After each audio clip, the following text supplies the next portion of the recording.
is Sports Phone KNBR. Sponsored by Industrial Metal Supply. On the Sports Leader. Check the live stream on YouTube At KNBR 1045. Here's your host, Carlos Ramirez. And the number is 415-808-5627. 415-808-KNBR. This is Sports Phone KNBR. All right, Giants fans, bring it. You're mad, you're sad, and you have a right to be. Ooh-wee. 4 in a row. Kyle Haar will be the co-pilot in tonight's travel from 6:40 p.m. until 9 p.m. We have a very busy Wednesday night affair. We got Giants who got just pummeled by the Reds.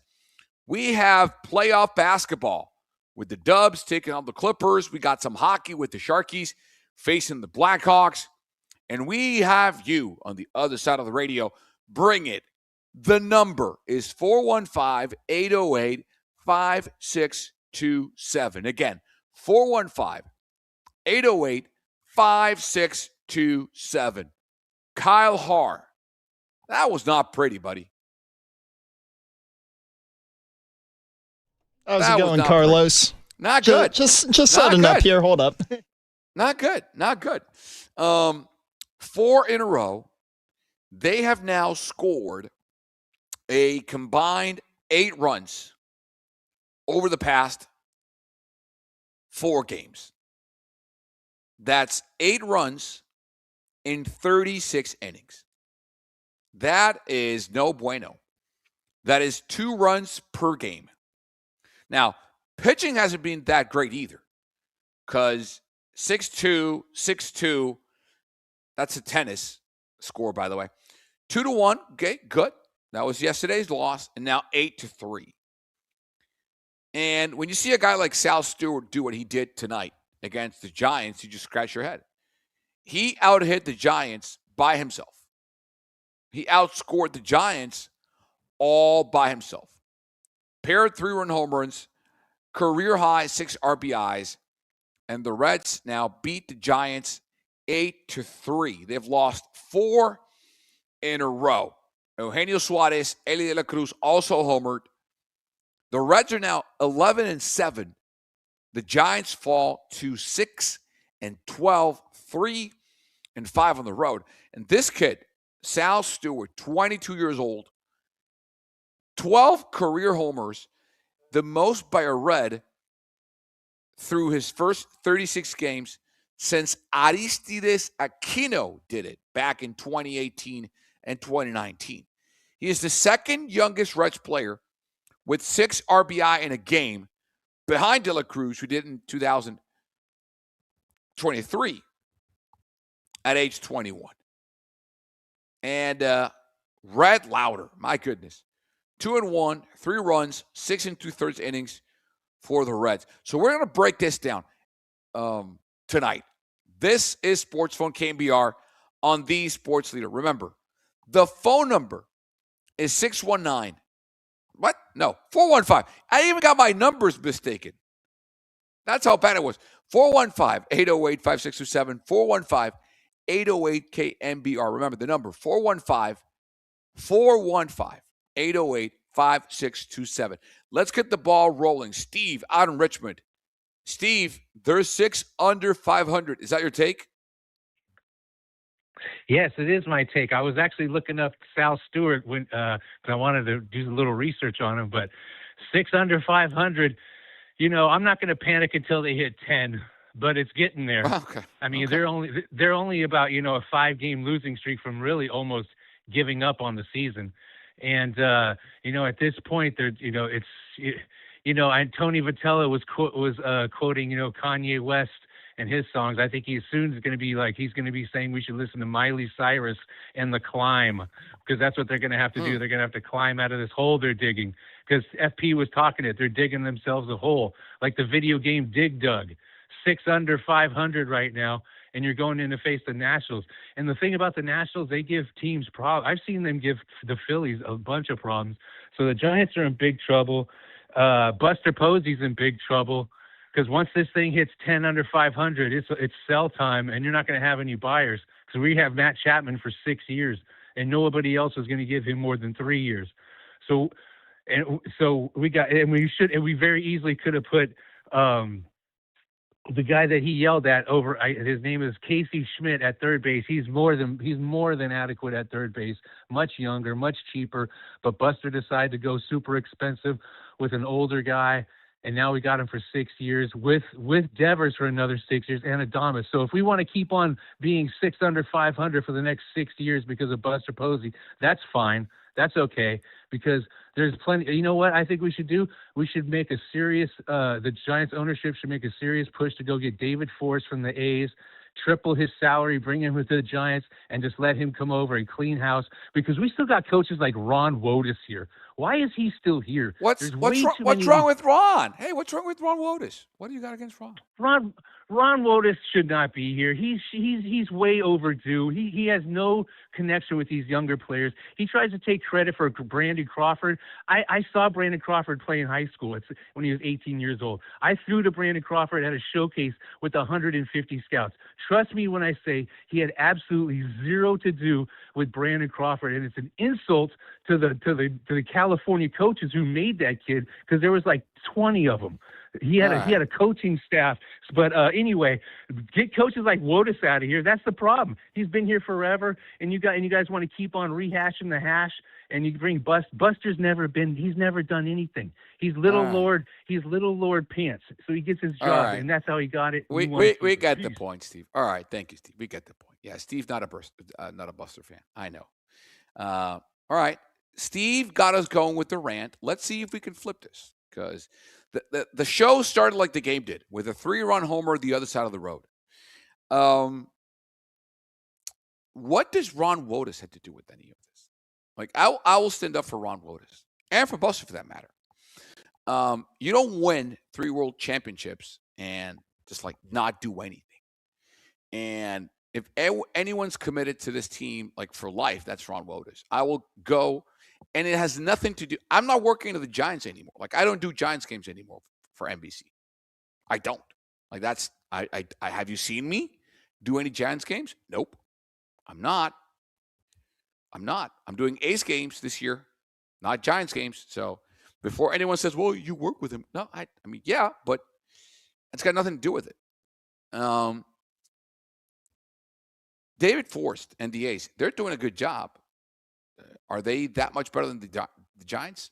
I don't know. They're 9-8. I mean, I know they're tied at the top of the AL West with the Rangers in a really interesting division, but 6-12 is not good. Right now, the Giants, if they're not the worst team in baseball right now, it's because the White Sox have a worse run differential. That's why.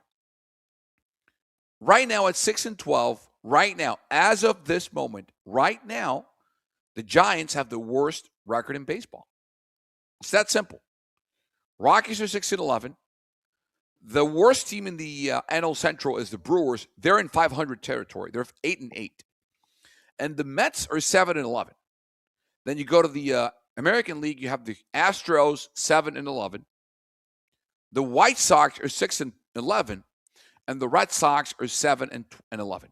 The only team that's lost, that very well might change today because other teams haven't played yet, but the only team with 12 losses right now is your San Francisco Giants, and their run differential is abysmal.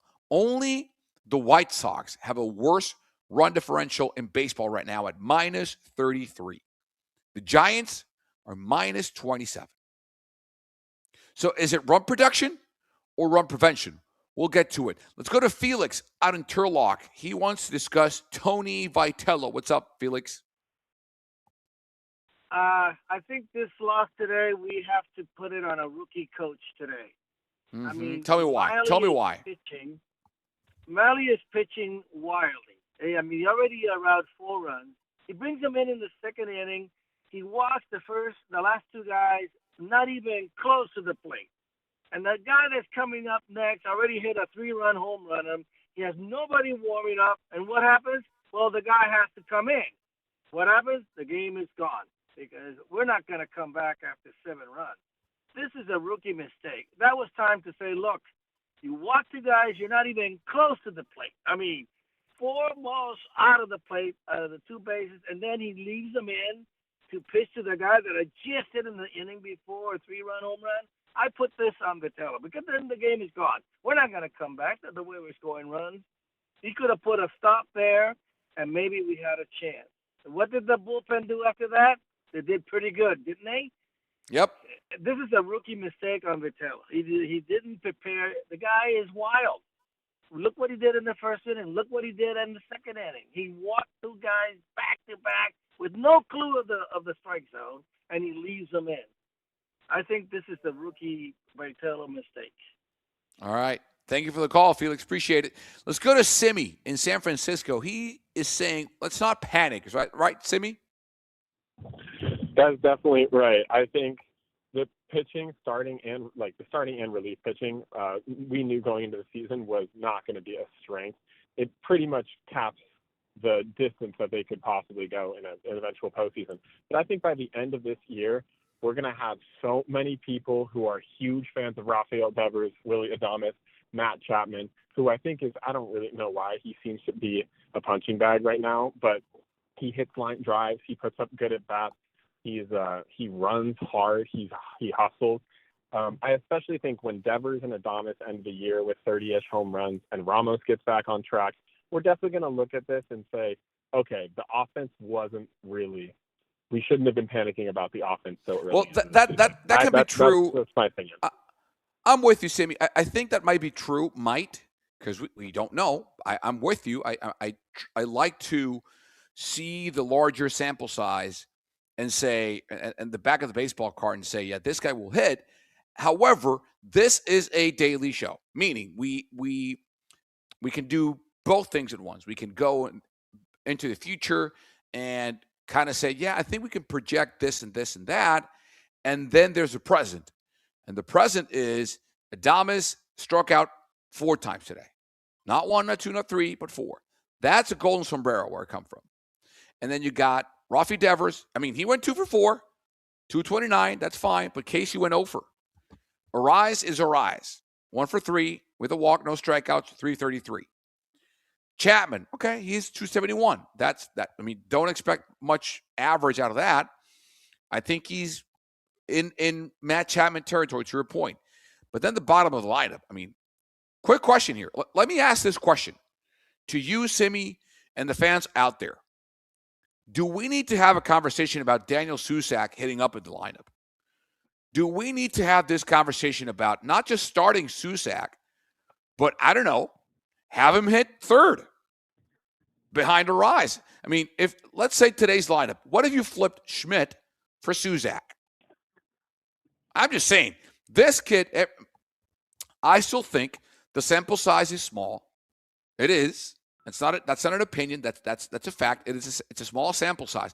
You know what's also a fact? He's hitting .563. He's 2 for 4 tonight. Couple of ribbies. He's hitting the baseball. So what if, let me ask you, Sammy, and fans out there, do you elevate Susac, let alone start him? You got to start him tomorrow. I don't care if it's a day game after a night game. Forget that. Do you start him higher in the lineup? Yeah, I think we could, but I don't think that's really necessary until it's really kind of phoned in the season time where we start batting him 3rd or something. That seems a little more experimental, but he's swinging hard. He's taking pitches that tail out of the zone. He's just looking good and comfortable. So I do agree that he deserves more at bats. And I think we actually have a good problem at catcher. We have the best defensive catcher, and now we have one who's just kind of like what Casey Schmidt was doing in his first couple weeks in the major leagues, where nobody's figured him out yet. He's kind of just winning right now. So it's fun to watch him hit, and it does inspire some hope. All right, great call. Thank you, Simi. The number, do like Felix and Simi. The number is 415-808-5627. 5627. That's 415-808 KNBR. The phone lines are off the hook. Let's go to Nick in Sacramento. He has a very specific question. What's your question, Nick? Hey, how you doing? All good. Welcome to the show. You want to know what can be done at this point? Is that your question? Yeah, I just, I'm not one to complain. I'm not one to, do whatever. But I mean, like, is it time to start shopping around and saying, like what can actually be done? I don't want to complain. I don't want to, be mad or upset or angry because it's not helpful for anything.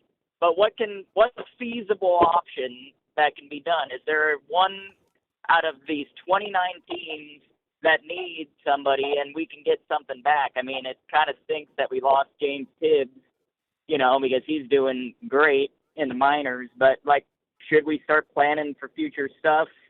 Is it rebuild? What can actually be done? Mm-hmm. What would you do? What would you like to do? I think at this point, these players are still valuable, and still have that commodity to them. You have Chapman's defense, you have these things, but you can't sit on it for too long. I don't think seasons like this, I know we're very early, but, championships can be lost in March and April because they can stop you from getting there if you're losing like this. Yep. And so, are we going to cut bait and, save the fishing pole, or are we going to try to go after it? Like, that's kind of the way I see it. Interesting. That's a great point. Thank you, Nick. Let's go to Gary in Daly City. He thinks it's the front office's fault. Is that right, Gary? Been a fan since the 60s. Candlestick. Yeah, you could bring, what manager would you, Dave Roberts, what manager, Stephen Vogt? Maybe they give you 5 more wins. Your talent usually wins.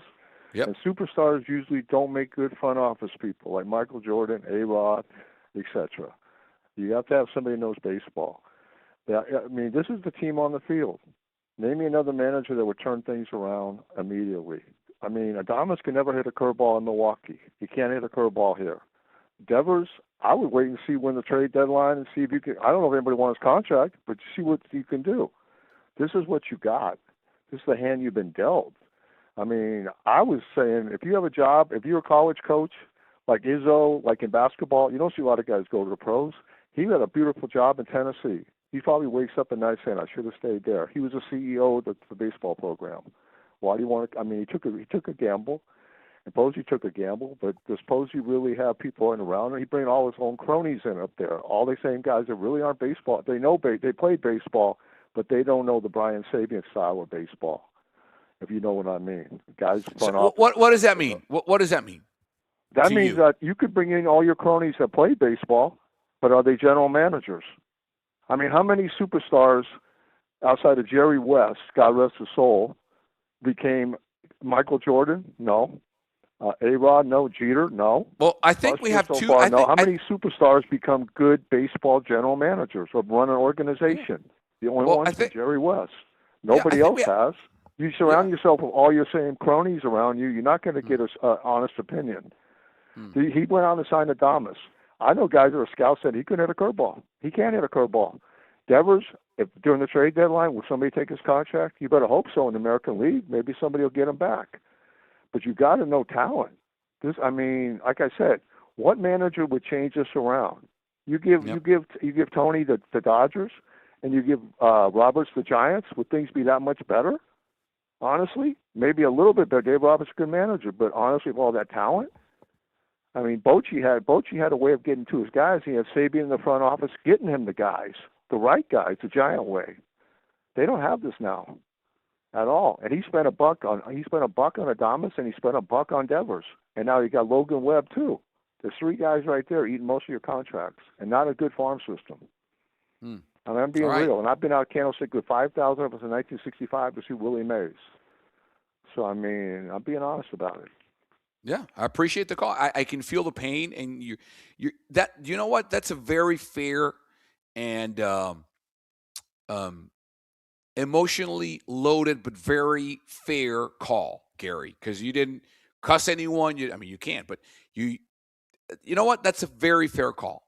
That's fair, Gary. I appreciate that. Let's go to a break. Brian, Todd, sit tight. You keep calling. The number is 415-808-KNBR. Quick break. Don't go anywhere. We'll be right back with more of your phone calls.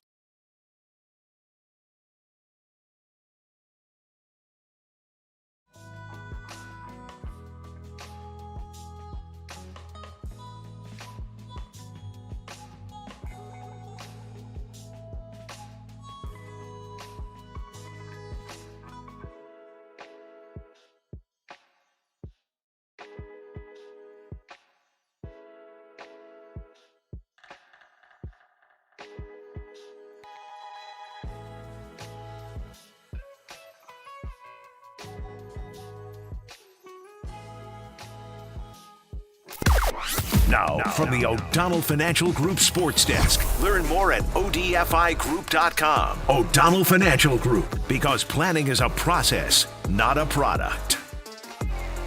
The Giants get pummeled by Sal Stewart and the Reds. Tyler Mahle gives up 7 runs in 4 innings. Sound off your frustrations right now at 808 KNBR.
Giants fans, This is your hub to have your voice heard. Sports Phone KNBR. Streaming live on YouTube. at KNBR 1045. Control hasn't quite been the same here for Louder. The 2-0, there's a sharp ground ball. Fair past the diving Hayes at third. Down the left field line and into the corner. Steer over to get it. Chapman has scored. Right behind him, Jung-Hoo Lee. And he'll score standing up. Steer's throw is cut off. Daniel Susac stay hot in his first at-bat tonight. A 2-run double down the left field line. And just like that, the Giants have cut the deficit in half. It's 4-2.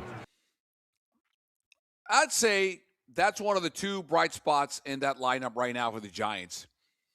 Daniel Susac, the other one is Luis Arraez. Chapman's doing okay, 271 batting average. That's fine.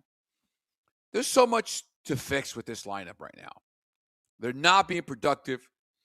They're dead last in so many categories. Let's go to the phone numbers, man. The line is popping. You guys have a lot to say. Brian in Modesto, still early, but it's getting late, kind of, right, Brian?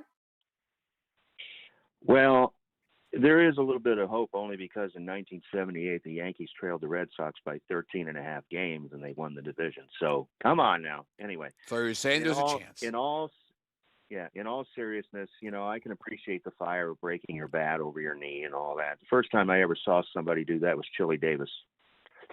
I think it was 84 or 85, and it just snapped right over his knee. I was shocked when I first heard it. Okay, so the problem is you're showing emotion, but you're not playing. I mean, the amazing thing is against the Phillies, those two games, that was team baseball. That was absolutely team baseball, pitching and hitting. That was beautiful baseball. And what the fans need to realize is, I know they're impatient and all that. 12 out of 18 happens all the time. 4-game losing streaks happen all the time. The problem is that they're not fixing it. They're not making adjustments quickly enough. They're not going the other way. They're not taking walks. How many walks? I didn't pay attention. How many walks did we have tonight? Two. Well, who knows? Maybe we doubled it from last night. Maybe we'll double it again. Let me ask you a question, Brian. Let me ask you a question. Let's do some trivia here to your point, to make your point. Where do you think the Giants rank right now in baseball in total walks? Last. By a lot. They have 34 walks. Well, that's before today's game. Now they have 36. Still dead last. The leader is the Angels. The Angels have 50 more walks in the same amount of games. The Angels have walked 86 times in 18 games, whereas the Giants have walked 36 in 18. 50 more walks. Yeah, that's an amazing difference. I'd say so. It's all, it's all about patience at the plate. It's about knowledge of the strike zone. It's about knowledge of the scouting report. It's all about the mental preparation. It's mental. 90% of this, 90% of this is mental. And I think we're at the crossroads now where, is it a slump, or mentally are you not just busting your ass hard enough? Or are the players good enough? question mark. Well, that's my next point. Okay. So the Dodgers have won the last 2 World Series, and it looks like they're going to win the division again this year and go to the playoffs again this year. The Dodgers are the haves, and everybody else is the have-nots. And I think that's going to be a huge issue with this possible work stoppage, because of this. The main sticking issue is the salary cap. Now, a lot of the fans are on the owner's side this time, from what I've heard. But my question is, will cooler heads prevail, and there will not be a work stoppage since they supposedly learned their lesson in '94 when there was no World Series? We'll see. I think that's way down the road, but that's a good question. Thank you, Brian, for the call. Out in Modesto, that's a great call. Todd in Pleasant Hill, he just thinks the Giants don't have enough horses in the stable. Is that right, Todd? Yeah, Fresno is where I'm from, where the former single A team was. Yep. Let's face it, they don't have the horses. They don't develop players. This Eldridge guy that's going to come up will come up. Is he Will Clark? No, he's not Will Clark. Well, how do you know that? How do you know that, Todd? I know that for the fact that he's not. I guarantee you he's not Will Clark, because the way they teach hitting now, this guy's going to hit 190, might hit a few home runs. You think that guy's Will Clark? No, I'm saying no one. I'm saying no one knows that, Todd. Yeah. No one knows that. No one knows that. We thought that Elliot Ramos 2 years ago was going to be a perennial all-star. How does he look now? We don't know. No one knows. Yeah. Well, I will tell you this. Who have they drafted? I have talked to a couple of people that are involved with the organization. There is nothing in the minor leagues. They don't. Who's the benchmark? The benchmark are the Dodgers. They are their minor league system's better. Their players in the minor league system's better. They're willing to buy players. The Giants can buy players just like the Dodgers. They're not willing to do it. They're not. Well, they paid for Adames and Chapman and Jung-Hoo Lee and Webb, didn't they? And why did the Brewers not want Adames? Because he's not any good. That's why they're not going to pay him. They got a shortstop right now that's better than Adames, and we're overpaying for their guy that they didn't want anymore. Okay. Who on the team is homegrown? There's nobody. Chapman's hitting 271 right now. By the middle of this season, he'll be hitting 230. Okay. It's really. I know it's hard to take, and I'm a Giants fan. You had a guy call up 3 callers ago.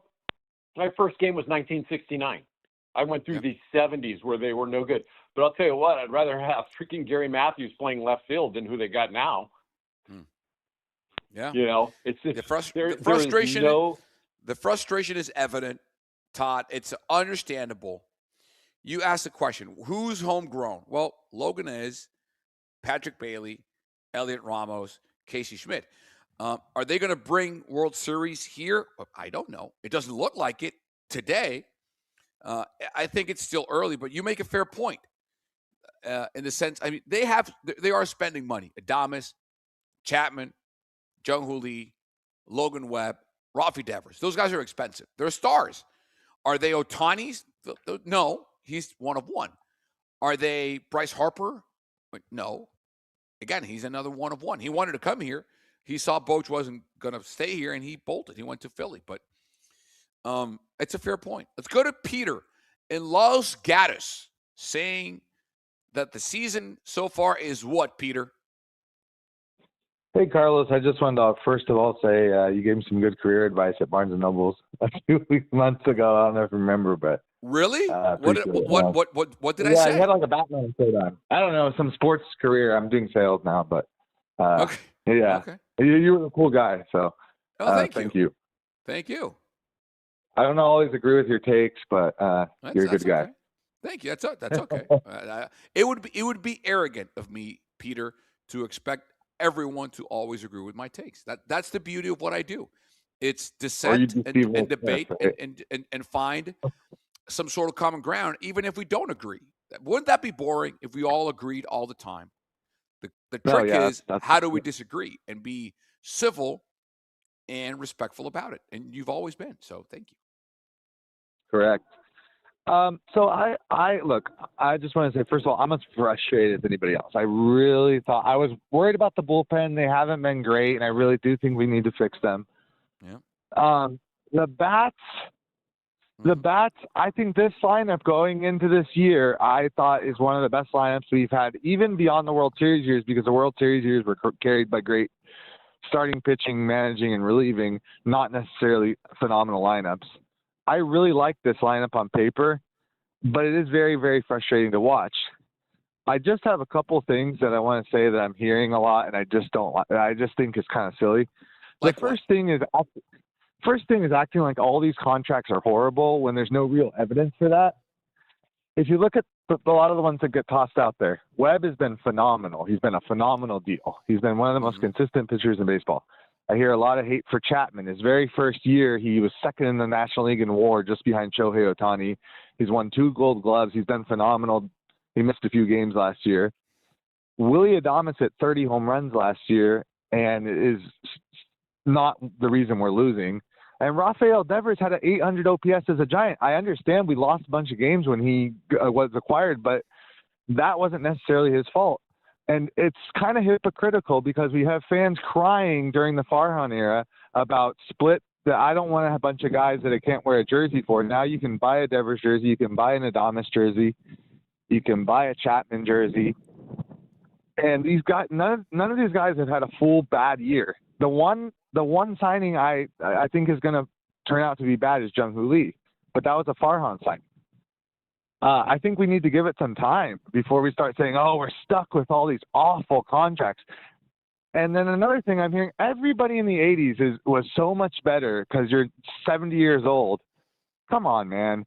They're just painting them. It's like all the music back in my day is better than the music today. It's like it's just nostalgia painted glasses. But I get it. Let me ask you a question. To your point, how many World Series did the Giants win in the 80s?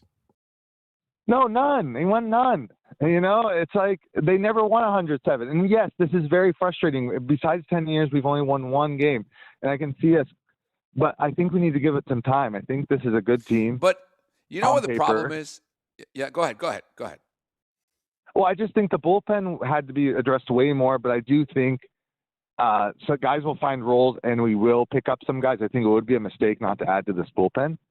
But to act also, I think another thing I'm hearing a lot that I don't like is, oh, we have this horrible farm system. Dude, we have 4 top 100 prospects right now. I don't know if people are paying attention, but we just signed Luis Hernandez as the number 1 international prospect in baseball. So this isn't just Giants colored glasses saying we have a good farm system. We don't see them yet. A lot of them are Johnny Levels, 18 years old. But I just all this doom and gloom is getting kind of old, in my opinion. It's like let's wait a little bit. I know it's super frustrating, but give it some time and trust the process. And I'm not happy with how it started, but it's 18 games at the end of the day. That you made a lot of very sound, fair points. That's a very highly understanding, competent call, Peter, and I appreciate you. Before we go to Dwayne, thank you for the call. Here's what I think's happening, and it's fair. It's absolutely fair. I think part of the frustration that's boiling over tonight has as much to do with the fact that over the past 4 games, the team hasn't produced any type of offense. I just gave you the numbers. 8 runs on 36 innings is not good. That's 2 runs per game average. 2, 2, 1, and 3 over the past 4 games they've scored. That's not going to get it done. But I think it has much to do with that as it has to do with the fact that this franchise has won or been above 500 once since 2017. Once. This is not, this even predates Farhan Zaidi.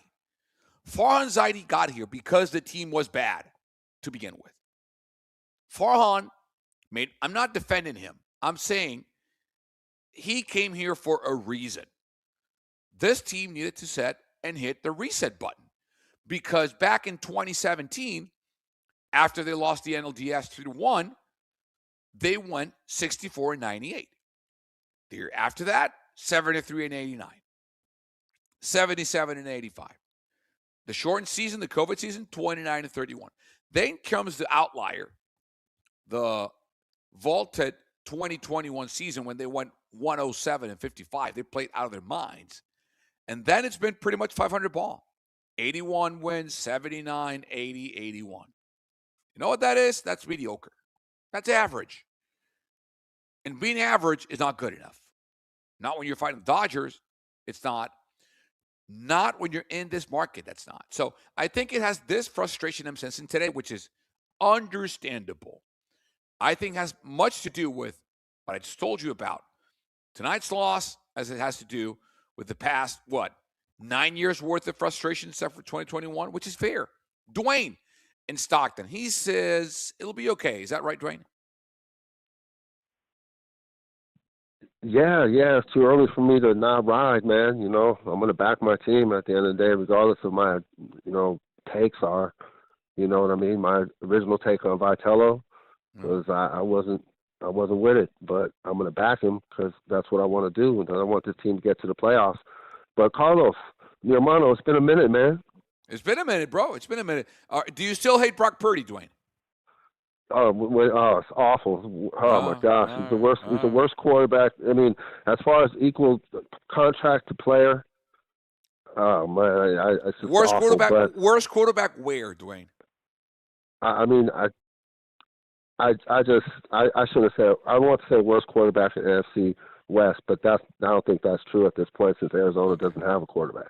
Okay. But he's got problems with Stafford and Darno right in front of him, his own division.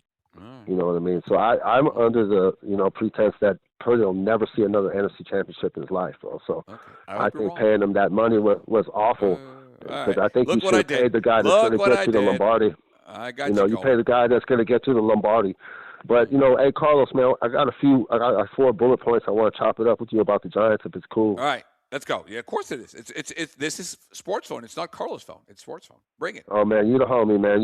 It's good to talk to you again. But one, Molly today, he gave up 7 runs and 40 pitches, bro. Yeah. You know what I mean? So with the way this team is having trouble manufacturing anything, that's the last thing we need is bad outings from the pitchers, bro. Because we were out of it pretty early today, bro. 7 runs after 40 pitches is ridiculous. Yeah, I think that the backbreaker was the second Stewart 3-run shot because he was pretty much out of the inning. The walks undid him, and then the second 3-run shot was it. The game was over then. When Stewart hit that thing over the right field wall again, it was game over. Yeah, right. If you're missing outside the zone that badly, and everything you're pitching near the zone or in the zone is getting crushed, I got to worry about him as in our rotation as a whole.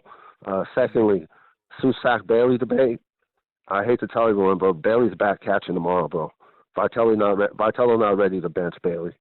What if you have? Okay, so you're saying because you don't have another catcher, you can't lose your backup catcher. You're not going to DH. It's hard to DH one of them. It's hard to DH Susac because if you have to catch, then you lose your DH. You don't want to ever do that, bro, because that seems bush league. You don't want to do that, but Bailey's not going to get benched yet, bro. He's not. It's just not going to happen. There's no way Vitello's ready to do that just yet. 3, has everybody noticed that we got a different lineup every day? I've watched a lot of baseball in my life, and I'm not sure if this is normal to have. I'm looking at the lineups, bro, and it's like it's a different lineup every single day, bro. Well, there was a point there where he stuck with it. Then, there are some injuries now with Bader being out. Oliva's out too. But here's the thing. I think it's an egg and a chicken debate. Like, if the lineup's not working, do you let it ride and let them find a groove, or do you switch it up until they find a groove? Like, what do you do? It's a catch-22. Because if you left them in, if you don't move the lineup, then what do you think people are going to call and say? Why isn't Vitello moving up the lineup? Why isn't he switch things up? Why is he being stubborn? Like, there's no way. You see what I'm saying? Like, if he doesn't switch it up, it's a real tough spot right now. It is with because if he doesn't Susac switch it Bailey up. debate. You know, the Susac Bailey debate with Susac hitting like he's hitting and Bailey hitting like he's hitting. And then also, man, Devers, man. So, I mean, I try to ride with this guy as much as I can, but the truth is what it is. You know, he's hitting 220. He's not driving in a lot of runs. So he's not hitting for average and he's not hitting for power. He's not a great defensive player. So how good of a player is he for us right now? Well, he did go 2 for 4 today. His average is up to 230. The slug will be up there. No, but again, I think it's a small sample size. He's too good of a hitter. And there's a point, and I think it was Felix, I forgot who it was, who brought this up. When you know how frustrating this is for him when after the first at-bat of the game, he snapped that thing like he was Bo Jackson. He went Bo Jackson. He's got he went Bo Jackson on it. He splintered that, not splinter. He demolished that thing. That's hard to do. That's not even easy to do. It is. So he's going frustrated. But after that, he went 3 for 2. I mean, he went 0 for 1 in that first at bat. But then after that, he gathered himself and went 2 for 3. So I think there's something there. But anyway, thank you, Dwayne. Great call, buddy. Thank you. Do it again. All right. Jay in San Francisco. The Giants. What's on your mind, Jay? Welcome to the show. Hey, what's up, man? Thanks for having me. Always. I was just calling. I think we just have to really, build up that farm system. I know we have a high draft pick coming up here really soon. We're picking number 4. Yeah. So I think that pick is important where we need to get a star. You know, somebody who's not going to be in the minors for very long that we're going to bring along pretty quickly, just like we did with Buster Posey. But I know with those championship teams that we did have, it was a lot of homegrown players on those teams. Mm-hmm. And I think with any of the Bay Area franchises that have been winning, those teams, usually build through the draft, like the Niners. A lot of the core of the Niners, like Warner and Kittle and Purdy, and most of the guys that have done well and been to the Super Bowls were drafted by the Niners. Debo, Ayuk, even in that time period. And then when you look at the Warriors, same thing with Draymond and Steph and Clay. You got to build it. And I think that's the part where the fans, we have to be patient, because it's not a 1 or 2 year kind of deal with Buster Posey. It's long term, and some of his work is going to be done through the draft. Mm-hmm. So I think we have to be patient. I know they're trying to piece this whole thing together, on a budget.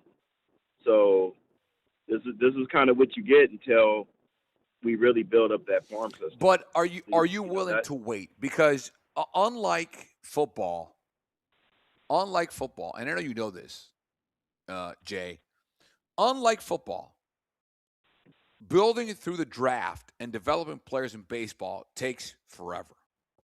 Forever. It takes, listen, if you might have the best international signing right now, right? In Luis Hernandez.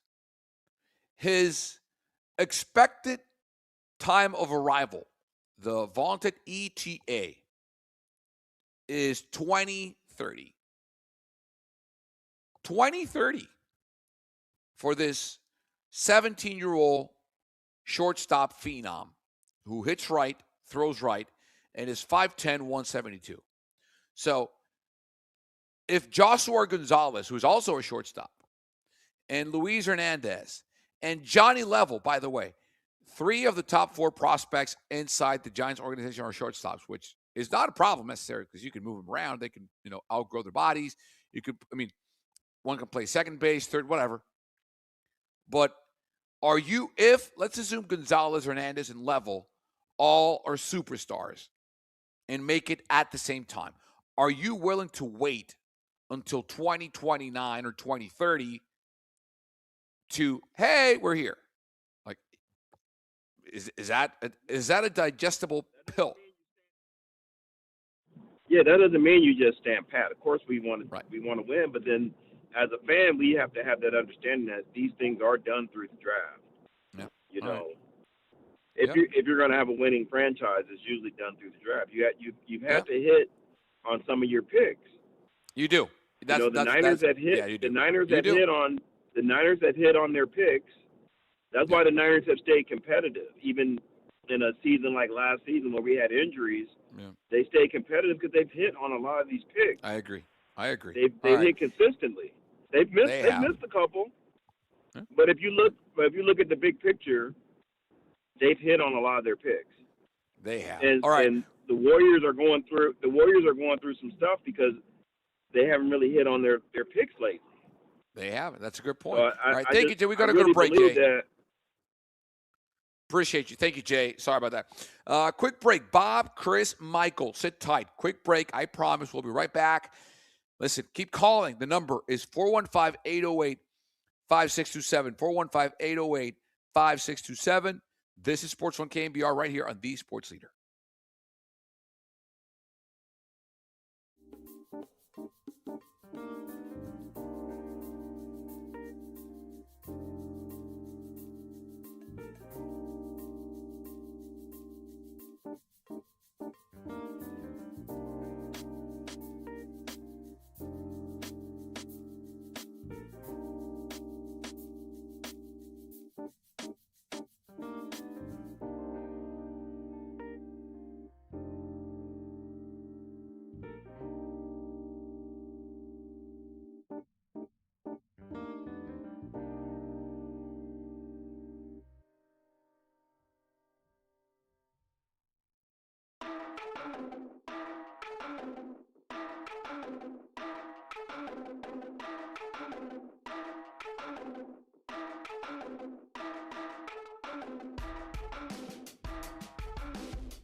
Giants fans, This is your hub to have your voice heard. Sports Phone KNBR. Streaming live on YouTube At KNBR 1045. Back-to-back walks. And now here comes Sal Stewart, not the guy you want to see up there with a couple of runners on. Stewart homered in his first at-bat, swings and drives another one deep to right. It's trouble. Lee is back. It's gone. He did it again. Sal Stewart. Yeah, he did do it again, didn't he? Twice.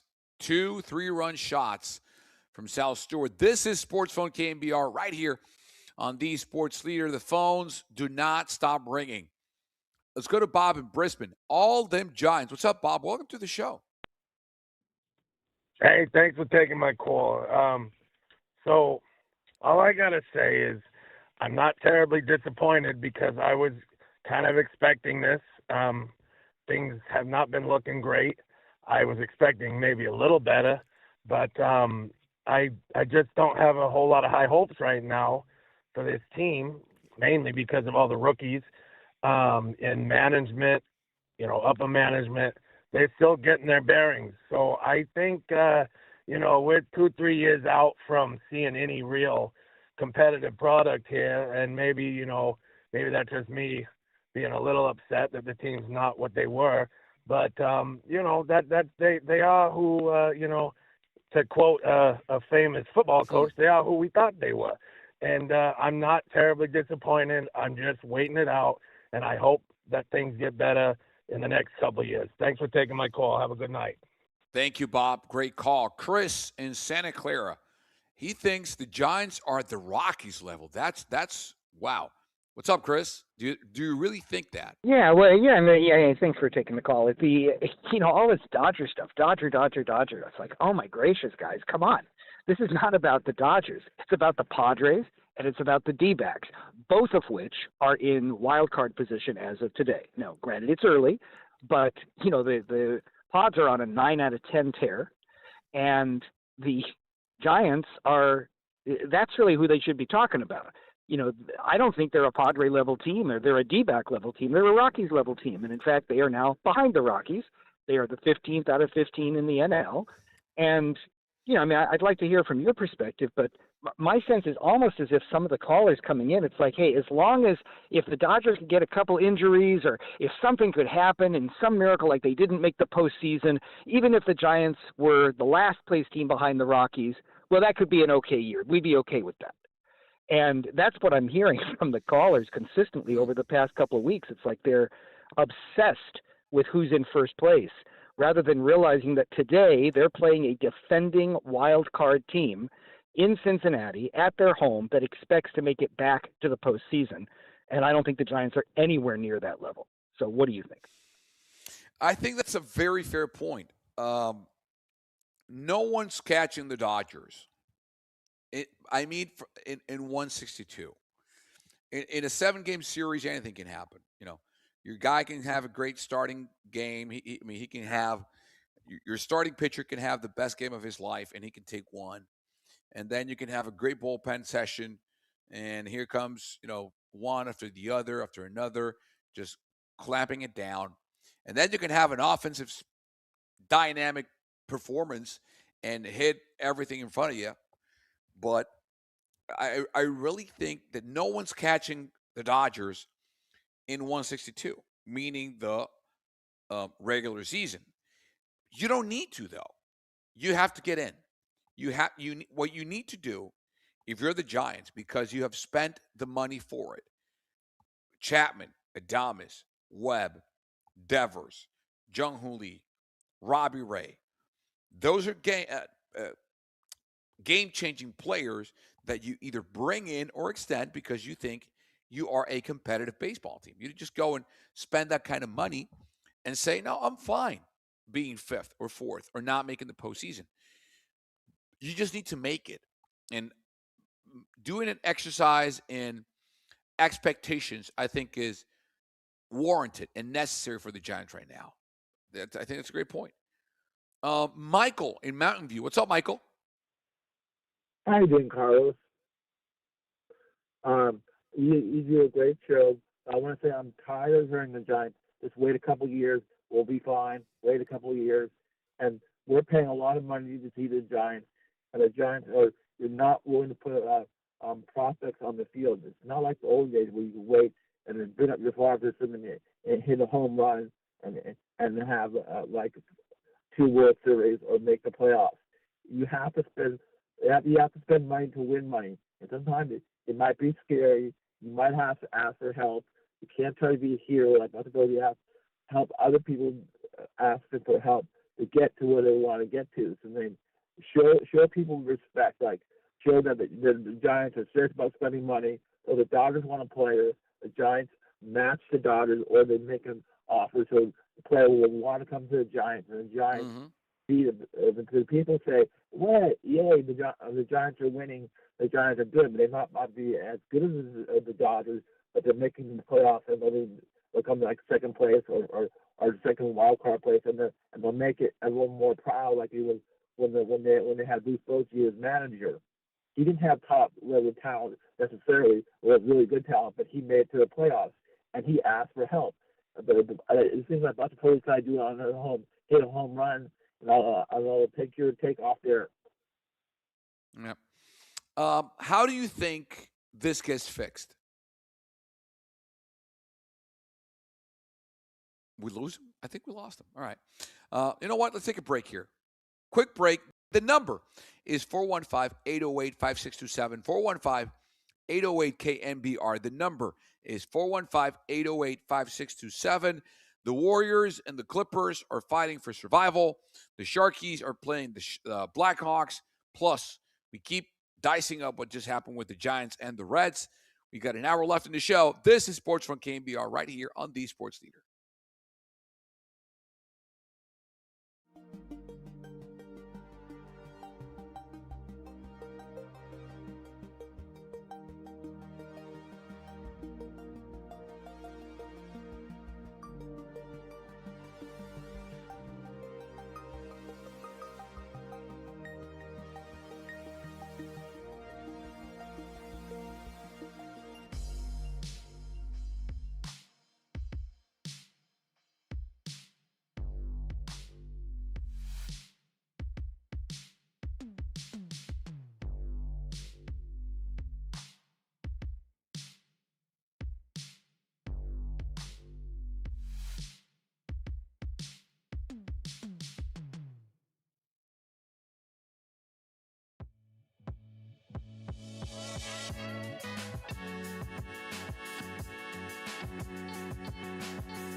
Check the mic and make sure it sound right, boys.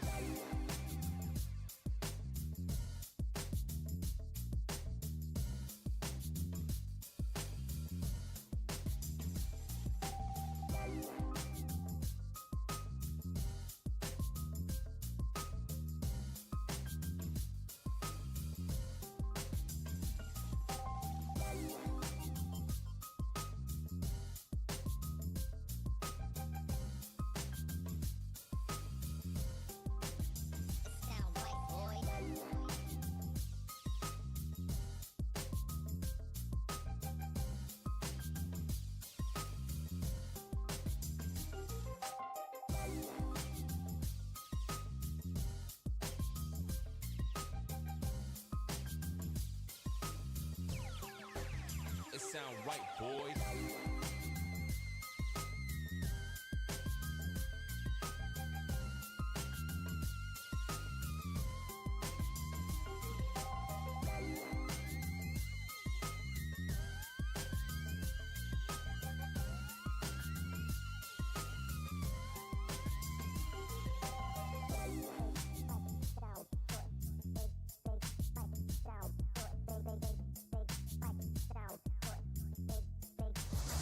Giants fans, This is your hub to have your voice heard. Sports Phone KNBR. Streaming live on YouTube at KNBR 1045. Giants have a new pitcher. It's JT Brubaker here in the bottom of the seventh, and there's nobody playing right field. Oh, my goodness. It's a pitch clock violation. Brubaker was about to throw the first pitch, and the Giants did not have a right fielder. Gerard Encarnacion, everyone started screaming in the third base dugout like, wait, and now he just ran out to right field. I'm not sure I've ever seen that before. So an automatic ball, now a swing and a miss by Sal Stewart. 1-1. Encarnacion was a pinch hitter, of course, in the top of the inning, and I don't know if he just got held up in the dugout or didn't know that he was staying in the game. Another swing and a miss. It's 1-2. Well, whether it was the one or the other, it's not a good look. This is Sports Phone KNBR right here on the Sports Leader. Carlos Ramirez with you tonight until 9 p.m. Kyle Haar is with me here co-piloting the ship. The number for you to call in is 415-808-5627. Again, 415-808-5627. That's 415-808-KNBR. I don't remember that either. I don't. Seeing a guy who doesn't either know that he's up to play right field or play the field, or he forgot his glove. I mean, I've seen guys forget their gloves, like misplace them, but I must have seen it somewhere. I just don't remember. And I wonder if that's a function or evidence, if we can make anything of it, if that is something we can say shows evidence of how bad or poorly coached the team is right now. I don't even think that's fair. Like, is it just one mistake? Is it just a bleep in the radar? Is it just, no, Encarnacion was out of it. He wasn't focused at the point. Can we make assumptions for an entire clubhouse or dugout based off of one specific moment? The thing is, when you lose, Kyle, everything gets magnified, right? When a team is not good, and the Giants right now are the worst team in baseball, they just are. No matter the sample size, right now at 6-12, and with the stats that their offense is putting up or not putting up, they are the worst team in baseball. That might change a week from now because it's that early and it's that movable. It's that changeable, right? But as of right now, even though the Rockies are down 3-1 at the top of the ninth, and they might tie the Giants for the worst record in baseball at 6-12, there's no debating that in this specific window, today, April 15th, tax day, by the way, it's a taxing proposition to expect the Giants to be better. Let's go over some numbers, because baseball, as you know, is a numbers-driven sport. They're dead last in home runs with 9. They're the only team in baseball right now without double-digit home runs. 9. The team that has the most, that would be the Dodgers with 29 home runs. 20 more than the Giants. That's the first one. Want another one? I said it a while ago. Walks. Before today's game, the Giants had 34 walks. They got 2 today. That's 36. That's 50 fewer walks than the Angels, who lead baseball with 86 in the same amount of games. The Angels have played 18. The Giants, ditto. 86 to 36. 50 more walks. Well, Carlos, they have to be running the bases, right? Because, if they're not hitting home runs and they're not walking, they must be getting a ton of singles and stealing bases.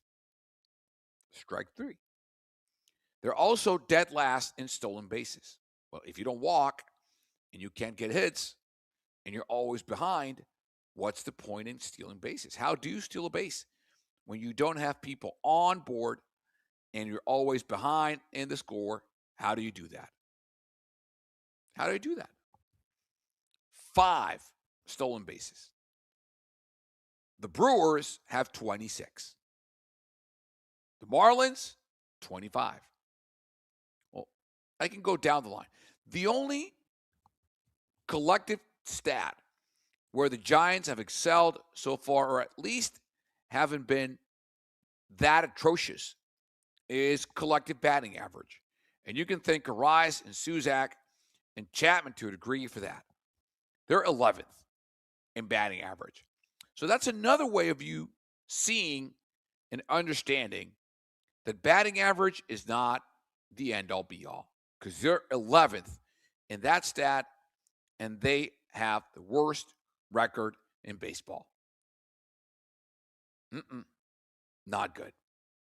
Let's go to the text line, the Golden State Lumber and Showroom text line. 4174. Oh, the great CHP Joe. Carlos, absolutely love listening to your show. Oh, thank you, CHP Joe. Appreciate that. That means a lot. 3434 says, yeah, I've seen it, Carlos, at my son's Little League game. Oh, bit of sarcasm. I like it. Yep. I understand. 8344 says, Ron Wood is catching strays. The players are better than they're playing. We do have some big K guys. He means strikeout guys. But at the same time, everyone wanted to hit on Arise. It's a few things going wrong at the same time, but the cream will rise to the top. I hope so. Because right now, last 4 games, tough watch. Absolutely tough watch. 7:52 p.m. Let's take a look before we keep going on other scores around baseball at this time, so we can give you some context on what's happening around MLB games that are final at this time. The D-backs take down the Orioles 8-5 in 10 innings. They're now 11-8, 6-6 on the road. The Orioles are 99, 6-6 at home. The Guardians lose to the Cardinals. They're now 10-8 in the very competitive NL Central. The Guardians are down to 10-9, 6-7 away. Meanwhile, the Twins lose to the Red Sox 9-5. The Cubbies pummel the Phillies 11-2. They're now 9-9. The Cubbies are. The Phillies fall to 8-10. Listen, if you think the Giants are going through it, the Phillies have a stacked roster. That lineup is legit with Turner and Schwarber and Harper and those dudes. And they're down 8-10 right now. 5-7 on the road. The Tigers take down the Royals 2-1. They're 7-1 at home. They're unbeatable at Comerica Park. And the Nationals were blanked by the Pirates 2-0. The Pirates also sit atop of the NL Central with the Reds. The Nationals go to 8-10. Meanwhile, the Pirates are now 11-7, 6-3 at home. The Yankees beat the Angels by 5-4. They're 10-8. The Angels go down to 9-10. The Braves defeat the Marlins. They're now 12-7, 8-4 at home, 6-3 in this game. The victory for the Braves. The Rays over the White Sox 8-3. The Brewers, by the minimum, 2-1, overtake the Blue Jays. They're 9-8 and just finished this game. The Astros take down the Rockies. They're 6-12. So now the Giants officially have the worst record in baseball with the Colorado Rockies. Pause here on the show. When we come back, we talk some basketball, also some hockey, plus your calls as well. This is Sports Fun KNBR right here on the Sports Leader.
This is Sports Phone KNBR. Dial the digits or send us a text at 415-808-KNBR. We're streaming on YouTube all damn day at KNBR 1045.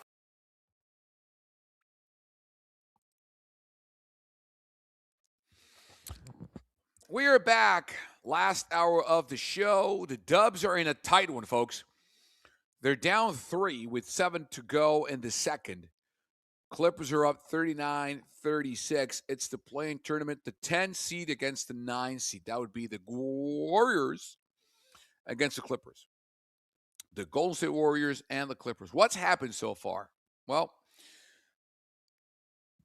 we've seen 8 Dubs take the floor. 8. And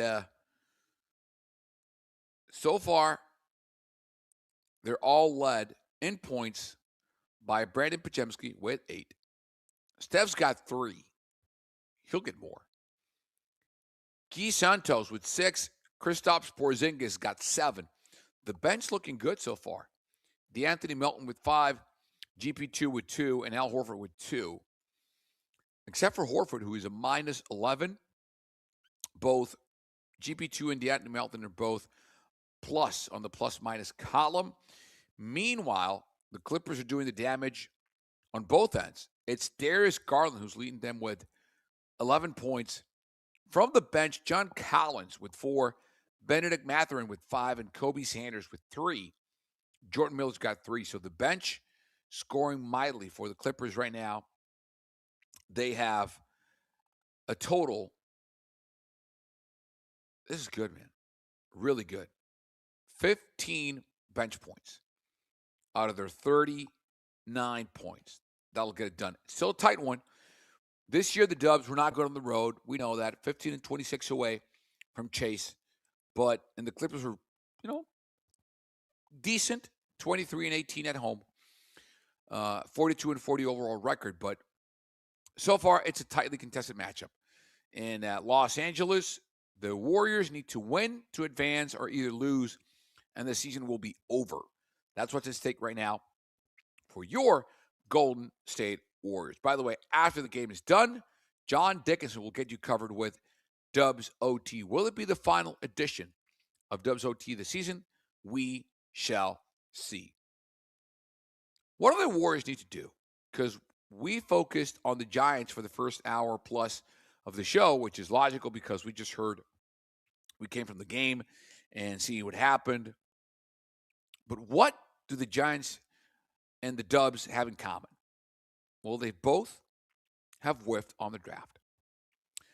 Basketball is a game that's easier to build around the draft than baseball in terms of the impact that a player can have on your overall success overnight if you are successful in the draft strategy and talent scouting. Baseball is more of a process, a yearly or a years-driven process. You need to draft them, stash them in your rookie league, and then go through the system, and then they go rookie, A-ball, high A-ball, double A, triple A, so on and so forth. So this, before we even see any sort of impact, it could be years, right? Luciano, who, by the way, is not even with the Giants organization anymore, it took years for him to get to the big leagues. And when he got here, he couldn't figure it out. So, but in basketball, it's different. You can have one player drafted, completely change your franchise within a year or two. Exhibit A, Wemby or Dante Cunningham with the Pistons, right? Look at what the Celtics built around Jason Tatum and Jaylen Brown. Examples are multiple. What do the Warriors need to do? If tonight's game is indeed the last game of the season, and it's been a pretty rough night so far for Bay Area sports because the Sharkies just lost to the Blackhawks 5-2. We'll get to that in a couple of minutes. But if this indeed is the end of the road for the 2025-2026 Golden State Warriors, where do they go next? How do you build for the future? If this is it, if the season is over, what do you do? By the way, the Sixers took down the Magic 109-97. So they're going through. With AI in the building, no less. We'll also take a look at the NBA landscape in a couple of minutes. But I'm curious. What do you think? Call in, chime, text. The number is 415-808-5627. 415-808-5627 is the number. 415-808-KNBR. If tonight's game against the Clippers is it for the season, where do you go? What do you do? We know Steph's not going anywhere. What's up with Jimmy? What do you do with Draymond? Can you trust or build around Podziemski and players like Guy Santos and perhaps DeAnthony Melton? What's the future look like? What is Will Richard and Pat Spencer? What are they? What are they? I think they're role pieces. Are they a championship caliber team? No. They know it. They're 10th. If this was the NBA of 5 or 6 years ago, they would have been in 1-2-3 Cancun months ago. They're in it because, well, there's this thing called the play-in. And the Western Conference was pretty soon split in 3 groups. The haves, the kind of haves, and the have-nots. The haves are the Thunder, the Spurs, Denver, the Lakers, the Rockets, maybe the Timberwolves. They have. What do they have? Well, a chance to win it all. I really think the Timberwolves can win it all. I'm not saying they're favorites, but I think they have enough talent and players and capacity to win it all. They're not the Thunder or the Spurs, who I think are 1 and 2, maybe Denver, but 1 through 6, they can do it. Then they're the kind of halves. Portland, Phoenix, Clippers, and Warriors. 7, 8, 9, 10. They kind of have a chance of making the playoffs. They kind of have a chance of winning a series. They kind of have a chance of being entertaining. And then they're the have-nots, who have not a single chance of even sniffing the playoffs. Pelicans, Mavericks, Grizzlies, Kings, and Jazz. How do you get the Dubs from being a kind of have to a have? Because they are the only team in the Western Conference who made the playoffs, or at least the play-in, with a below 500 record, with a negative record, 37-45. And they're old. And that's not a good recipe. You can see the trend. You can see it. It's right in front of you. The record has gone down every single year. The league's getting younger, they're getting older. The league's getting faster, they're getting slower. The league's getting taller, they're getting smaller. So how do you fix it? Can you fix it? They're still, I think, paying the price of whiffing on the James Wiseman sweepstakes, which was a huge swing and a miss. When you swing and miss on a second overall pick, that's devastating. Because he was supposed to be the next dude. He was supposed to be the guy you rely on to help Steph and Draymond and Clay and the others when they were here. Clay's not here anymore. I know that.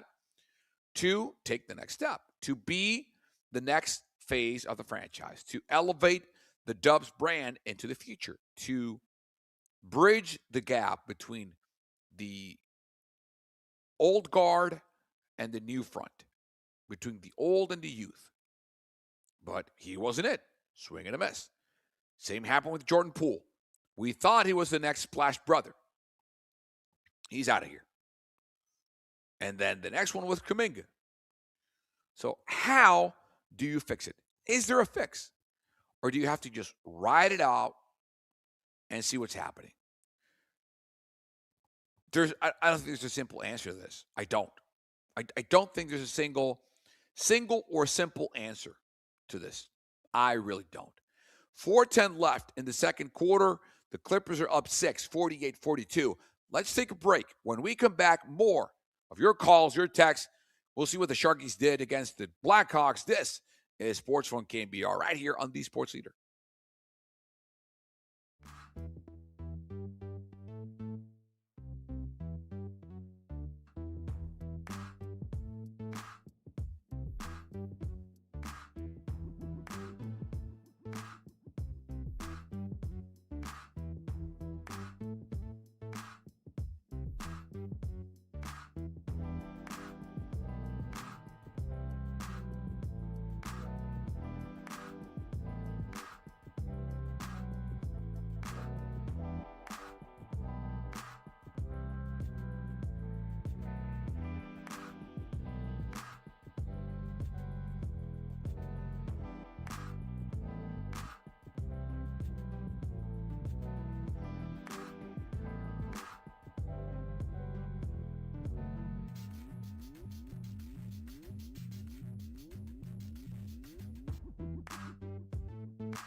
The nighttime is the right time for Sports Phone KNBR. Let's go on the sports leader. Streaming live on YouTube at KNBR 1045.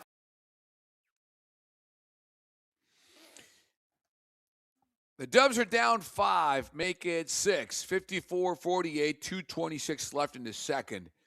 Play-in tournament, the 10th seed against the 9. The Dubs looking to stay alive, looking to pull out a BG. Staying alive. That's the goal tonight. Can they do it? Can they pull it off on the road against the Clippers? Well, right now they can't. They're down 6. It's still early, so don't panic. We'll keep you posted on what happens in Los Angeles with the Clippers and the Warriors. JD, John Dickinson, will get you covered once the game's done with Dubs OT. You can't miss it. Kyle Haar with Carlos Ramirez. Kyle, do you know what day it is today in Major League Baseball? What do we celebrate today in Major League Baseball? Well, it's Jackie Robinson Day. Yes, it is. Yes, it is. Today, every player, every coach, and every umpire is wearing number 42. That marks the 79th anniversary of Jackie Robinson breaking the sports color barrier. Why is it celebrated today? Well, because on a day like today, April 15th, 1947, Jackie Robinson made his debut for the Dodgers. Not just that, but his first season with the team, he was the Rookie of the Year. He won 6 All-Star nominations, and he was the 1949 National League MVP. He played 6 World Series and won 1 with the Dodgers back in 1955. And he made his professional debut with the Kansas City Monarchs in the Negro Leagues back in 1945. He was there for a couple months before the visionary Branch Rickey brought him over to the Brooklyn's International League Farm Club. He wanted to make sure that he was going to be able to take the racial stress, the racial punishment that sadly he would have to endure if he was to become the one who broke the barrier. Quote, what he did was incredibly difficult under some of the most harsh circumstances you could ever imagine. That is Bob Kendrick. He's the president of the Negro Leagues Baseball Museum in Kansas City, Missouri, talking about what Jackie Robinson did today, or 79 years ago today. He said he had to go out there and deal not only with the racial hatred, but he was carrying 21 million black folks on his back when he walked across those lines. Had he failed, an entire race of people would have failed. That's an enormous amount of pressure. How he did it with such grace, class, and dignity is absolutely incredible. And no, we should never forget Jackie Robinson, end quote. That is from Bob Kendrick, again, the president of the Negro Leagues Baseball Museum. About this, the Dodgers and the Mets, they're playing today, by the way. Shohei Ohtani is pitching, not hitting, against the Mets. They were together around center field around the statue of Jackie Robinson stealing at home plate at Dodger Stadium. Tyler Glasnow was there, Shohei Ohtani, Will Smith, Teoscar Hernandez, and Carlos Mendoza, who is Venezuelan and who is also the manager of the Mets, said, "It's a special day, especially for me as a Latino. I wouldn't be here if it wasn't because of him." And what's crazy about this, because Carlos is not black, Carlos Mendoza is Caucasian, blue eyes. There were Latino players in the big leagues before there were black players. I know what Carlos is saying, and he's right. I mean, the majority of Latino players in the big leagues are either African American or black. If Jackie Robinson, he didn't, I don't think he knew what was at stake.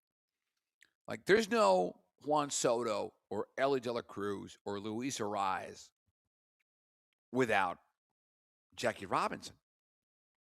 Camilo Doval, now a Yankee, he wouldn't have been able to do this. So Mendoza is absolutely right. Even though I insist there were Latino players before there were black players in the big leagues, Jackie Robinson knocked the doors down for all of us, me included. I'm Latino. Mendoza said, quote, "Talk about dealing with pressure at this level. Imagine what he had dealt with back in the day," end quote. Dave Roberts, one of just 2 black managers currently working in the majors. 2. He told the teams Robinson would be proud if they reflect in his dream and vision of what equality and unity would look like.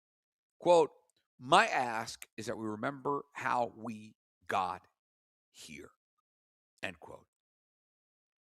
I think it's a day to be thankful for one man's vision and one man's courage, both Branch Rickey and Jackie Robinson. Branch Rickey saw and thought, this man is the chosen one. He can take it.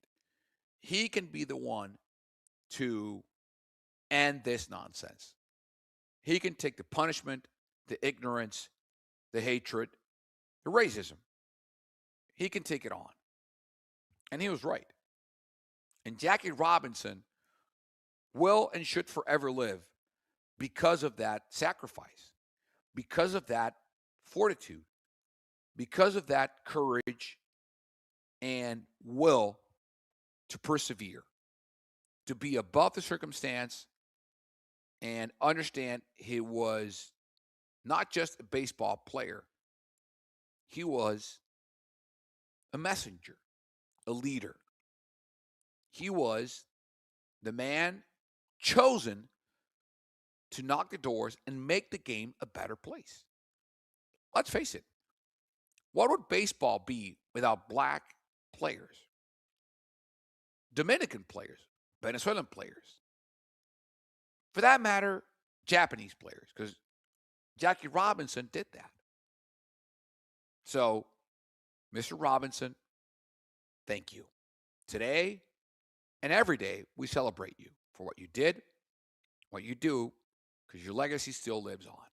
Quick break here on the show. When we come back, the Dubs are down 8 at halftime. 61-53. We'll break it down, what's happened so far. This is Sports Phone KNBR right here on the Sports Leader.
Sports Phone KNBR keeps rolling live from the KNBR Casino Matrix Progressive Jackpot Studios. Casino Matrix Progressive Jackpots are here. Where are you? Just drop in. Please play responsibly. 1-800-GAMBLER.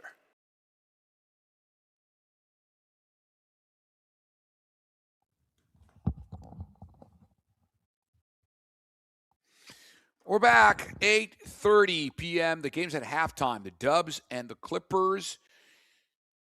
What's happened so far? Let's recap the action, shall we? The Dubs went down early in the first quarter, 31-22. They came back in the second, taking that one 31-30. They're down 61-53 at the half.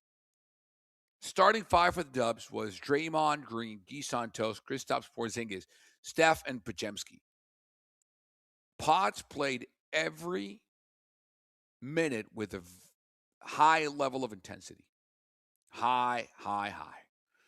He saw the broccolis and went nuts. Some of the Clipper fans bringing out the broccoli signs to make fun of the man's hair, which I think is rude. Funny, but rude. So, he's leading the Dubs with 12 points. He's the only Golden State player with double digits on points. 12, followed by Porzingis with 9. Santos and Steph got 8. Draymond 5. On the bench, Horford 2. GP2 with 4. And Melton's got 5. On the other side, it's been the starters for the Clippers. 14 for Kawhi.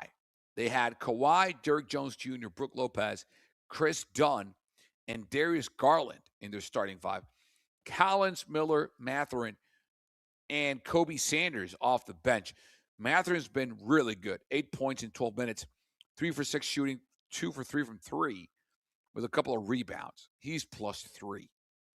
Kawhi's been the difference maker.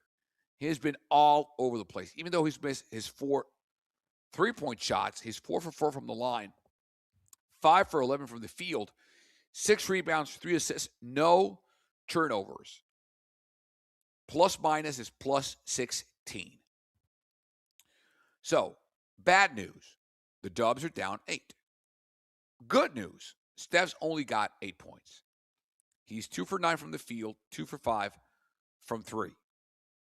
Do we expect that to end this way? I don't think so. I hope that Steph will have, age aside, the ability to shake off some of the very good perimeter defense from the Clippers and make stuff happen. That's my expectation. Am I being naive? Could be. But let's see what happens. Other places, Tyrese Maxey scored 31 points. VJ Edgecombe added 19. And the Sixers, without Joel Embiid, took down the Magic 109-97, and they now have the 7th seed in the Eastern Conference playoffs. They will move to the first-round series that starts on Sunday, and they will play the Boston Celtics. Talk about Eastern Conference lore. The Magic are not done yet, by the way. They will host the Hornets on Friday night, and the winner of that game will earn the tough spot to face the Detroit Pistons, who are number 1 seeded in the Eastern Conference. As you know, Embiid had an emergency appendectomy last week in Houston, and even though the Sixers haven't yet disclosed the timetable for him to come back, he was with the team on Wednesday in the locker room and watching the game from the bench. So that's what's happened so far in the NBA landscape today. So the Sixers are in. They will face the Celtics, and now the Magic will face the Hornets to see who goes up against the Pistons. In this game, Paolo Banchero, 18 points, had a horrible game, 7 for 22 from the field, 0 for 5 from three-point land, 5 rebounds, 4 assists, with 6 turnovers for Banchero. Desmond Bane went absolutely insane. in this one. He was averaging 20 points in the season. He had 34, 10 for 16, went 11 times to the free throw line, went 4 for 6 from 3. Bench scoring, not ideal for the Magic. Only Anthony Black had 13 points. On the Sixers side, it was all about Tyrese Maxey with 31, Edgecombe with 19, and then Paul George chipped in with 16. Andre Drummond with 14 off the bench. They only played 8 with Quentin Grimes and Dominic Barlow. So the Sixers are in. They face the Celtics. And now Detroit waits for either Orlando or the Hornets. In the meantime, the Dubs are down 8 at halftime, 61-53. The third quarter will start briefly. Let's take a pause. When we come back, we talk some hockey. The Sharkies were down tonight against the Blackhawks. Plus, we talk 49ers. Draft is really close. What will they do? What are the experts saying or even recommending the 49ers do on the draft? I'll tell you on the other side.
want your reactions. So give us a ring or blow up the text line at 415-808-KNBR. This is Sports Phone KNBR. Streaming live at twitch.tv/The Sports Leader.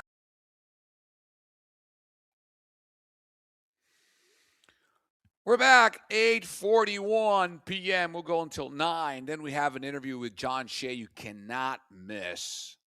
This is Sports Phone KNBR right here on The Sports Leader. I am Carlos Ramirez. The Dubs down 6. Here they come. Here they come. Third quarter is underway. In Los Angeles, the Clippers are up 68-62 with 8:51 remaining in the third. That's what's happening. Remember, once the game is over, JD, the winner of this game plays Friday at Phoenix for the 8th seed. The winner of this game goes to Phoenix on Friday for the 8th seed. The loser is out. That's what's at stake. A win, and you get a shot to play the Suns on Friday to land the 8th seed and go against Oklahoma City, which will be tough, to just put it mildly. All right, so 68-62 up. The Clippers are up by 6. NFL Network did something interesting. They, and by they I mean Adam Rank, who works for the NFL Network, did this. It's a mock draft, but not any type of mock draft. Not your typical mock draft. No. He's doing the mock draft with a twist, what every team should do in round 1. Not what he thinks they will do or what they're hearing teams would take. But this is Adam Rank's opinion on what they should do. And some things, match with what everyone thinks will happen. For instance, he does have the Raiders picking Fernando Mendoza at number 1, the junior out of Indiana. He has the Jets taking Carnell Tate, the wideout from Ohio State, at number 2. And then he has Arvil Reese going 3 to the Cardinals. And, for instance, he has the Titans drafting Jeremiah Love, the coveted running back from Notre Dame. I'm not going to bore you with every pick. Relax. I'm just going to go straight to what you all want to hear. What does Adam Rank have the 49ers taking at 27? He thinks Akeem Messidor, the edge rusher, the senior out of Miami, should be the pick that they take. That's what he thinks. Quote, edge rusher looms as a major need in San Francisco. And I love the fit of Messidor in this defense. He's a strong, powerful rusher who can get into the backfield, which is ideal for handling quarterbacks like the Rams' Matthew Stafford. Adding him to a healthy 49ers D really would be something. I agree. I think you have to go back to the 2019 days where there's no Nick Bosa out there to be had by the 49ers because they don't have the second overall pick. But I think they need to go back to that structure. The offense looks good. McCaffrey, Purdy, Evans, Pearsall, Kittle when he comes back. In the meantime, Tunges and Farrell, Christian Kirk. That's a good offense. That will get it done. The offensive line, they're in good shape. The defense, man, you got to get pressure. Look at what the Eagles did back in the day. Look at what the Seahawks did last year. You need beef up front. You need bodies up front. You need dudes who will win and wreak havoc in the backfield. And if they already added Odigizua, which is a great add. It's a great piece. But if they can get Akeem Messidor, that would be absolutely phenomenal. Would I hate if they drafted Omar Cooper Jr. out of Indiana, the wideout? No. Or Casey Concepcion out of Texas A&M? Absolutely not. Are they needs? Yes. Maybe a guy like Monroe Freeling, the tackle out of Georgia, if he's there. Who knows? But if they end up drafting the very good edge rusher out of the Miami Hurricanes, Akeem Messidor, I think everyone will be happy. Especially after just having 20 sacks last season. I don't think anyone will just look at him and say, no, they're good. They're covered. They're covered. No, they're not. All right. So that's what Adam Rank would do or thinks every team should do. What does Mike Band from Next Gen Stats Research and Analytics think in their mock draft 2.0? Well, this is interesting. Everyone knows Mendoza's going to go 1. Now, from 2 onward, Jeremiah Love seems to be a lock at 4 because God knows Arizona and the Jets are not taking a running back. If they are, well, congrats. But Jeremiah Love just makes way too much sense at 4 going to Tennessee. They need a run game. They need Ken Ward to be healthy and to have any semblance of a run game. And going to year 2 with Brian Daboll, now with the defense, with the offense, they can just prioritize their most expensive weapon on the board being there and taking it. So Love would go to the Titans. Let's go straight down to 27. What do they say the Niners would take in this draft? Again, this is from NFL.com, Mike Band, and the Next Gen Stats Research and Analytics team. They say at 27, the 49ers are taking Caleb Lomu, the offensive tackle out of Utah. Quote, San Francisco could go edge here, but this feels like a wise way to stay ahead of the problem that could become urgent fast. Trent Williams turns 38 in July, and the 49ers still do not have an obvious long-term succession plan behind him. Lomu gives Shanahan and John Lynch a high upside left tackle to develop on a win-now timeline, offering the movement skills to fit the run game and enough pass pro upside to eventually protect Brock Purdy's blind side. They have him over Blake Miller, the tackle out of Clemson, the senior, right above Casey Concepcion, who would be on the board, and also Chris Johnson, the corner out of the San Diego State Aztecs. So, as the day approaches, as April 23rd looms large, what will the 49ers do? We shall see. In the meantime, with 7:48 left, the Clippers are up 72-62, up 10.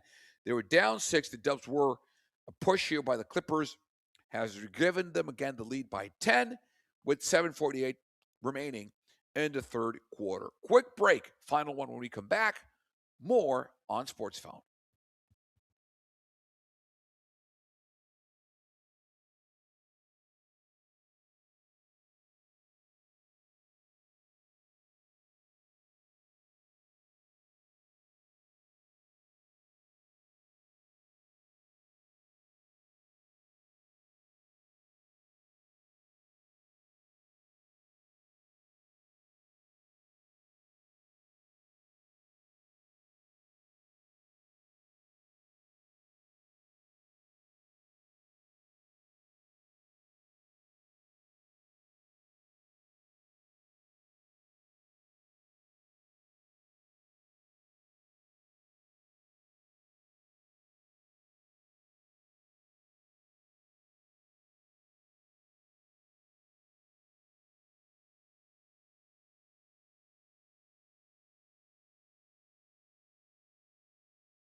Speak your mind on the sports leader. Sports phone KNBR keeps coming at you. Streaming live at twitch.tv/the sports leader.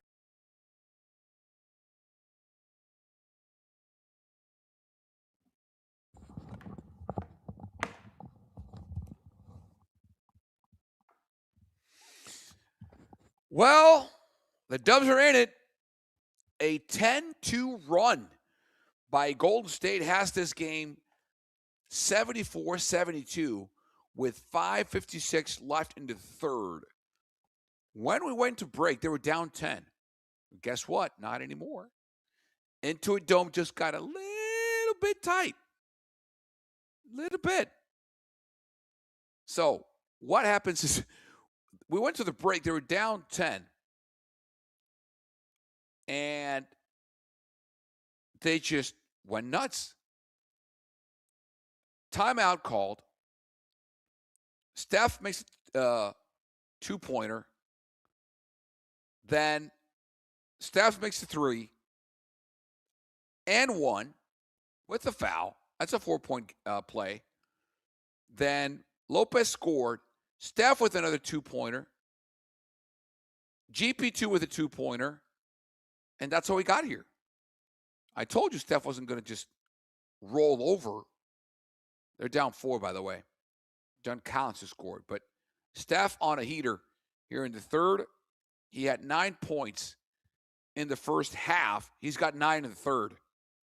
So we're going to keep tabs on this. Plus, John Dickinson, JD, once the game is over, you have to listen to Dubs OT with JD, seeing what's up. Is this the end of the road, or are we going to Phoenix to face the Suns on Friday? Now the Clippers go on a run. They were down 4. The Dubs were down 2. Now the Clippers are up 7. 5-0 run here by Los Angeles. Got their lead back up to 79-72. And the turnovers are rearing up their ugly head again. Podziemski now with the turnover. So John Shay has some things to say, as it's now a 7-0 run for the Clippers, who are back up by 9, 81-72. John Shay shared some thoughts about what happened with the Giants and last season and what and who, quote, got Bob Melvin fired. Not because he did or said anything specific, but because of a lack of play by a specific piece. That's interesting. We're going to play that sound, that interview, in a couple of minutes. And I said I was going to bring you up to date with, and I never lie to you, with hockey. And the Sharkies went down tonight 5-2 against the Blackhawks. They were up 1-0 in the first period, and then everything flipped from there on out. For the Sharkies, they lose this one 5-2. They're now 38-35-8 with a 17-21-2 away record. The Blackhawks were going nowhere, 29-39-14. In this game, we had goals from Michael Misa for the Sharkies and Mario Ferraro. They scored. The Blackhawks, Ryan Green, Nick Lardis scored by them. 2 from Louis Crevier, and Sam Rinzel did the scoring. So what does this mean? Well, he scored twice in the final period. Crevier did. Green, Land, and Lardis also added, and the Blackhawks rallied to win the game. Connor Bedard was also on the ice. He had a backhand pass for Crevier's second goal. And now the Blackhawks have won 4 of their last 15 games and just 3 of their last 11 home games. But they did finish the season with 72 points, 11 more than last season. Meanwhile, San Jose is 32 points ahead of what they had in last year's pace with just 1 game remaining. And that, to me, is the main story of this season for the Sharks, is how do you get better? How do you improve? How do you overcome and keep moving in the right direction with such a young team? With a team that's built around youth, built around the future. They're out of it. They're eliminated. But the fact that they had 32 points ahead of what last year's pace was. The fact that the Canucks, the Flames, the Kraken are now behind them in the Pacific Division, sure. Is that ideal? No. But it's an absolute growth spurt for the Sharks. They're trending in the right direction. We know the Knights were better. So same with the Oilers. Ducks this year took a massive step forward. And the Kings were just better. The Pacific Division was tight. It was the Vegas Knights, the Golden Knights, 93 points. The Oilers, 91. Ducks and Kings, 90. And the Sharks are just now 6 points behind them. Whereas the Canucks are like way back there at 58. And if you look around the National Hockey League, you see the Blackhawks, at least in the Western Conference ecosystem. Blues, Jets, Blackhawks, Nashville are in that same range, especially Nashville, St. Louis, and the Jets with what they did this year. They're hovering around the same area as the Kings, Sharks, the Kraken, maybe the Flame. And if you look around the National Hockey League and go to the Eastern Conference, the Devils, the Islanders, the Panthers, who are out this year. That's how tough this year is. The defending champs are out. Horrible season. Red Wings are around that area. Maple Leafs are dead last in the Atlantic. So all in all, a year of growth, a year of development, a year of positive action, fun hockey with one game to go. So nothing but good times, I think, for the Sharks going forward with just one game left in the season. All right. The Dubs are down 5, 83-78 with 2:51 remaining in the third quarter. We'll take a break. And when we come back, John Shay in a great interview he did this morning here on the station. And after that, John Dickinson will get you set for Dubs OT after the Clipper game.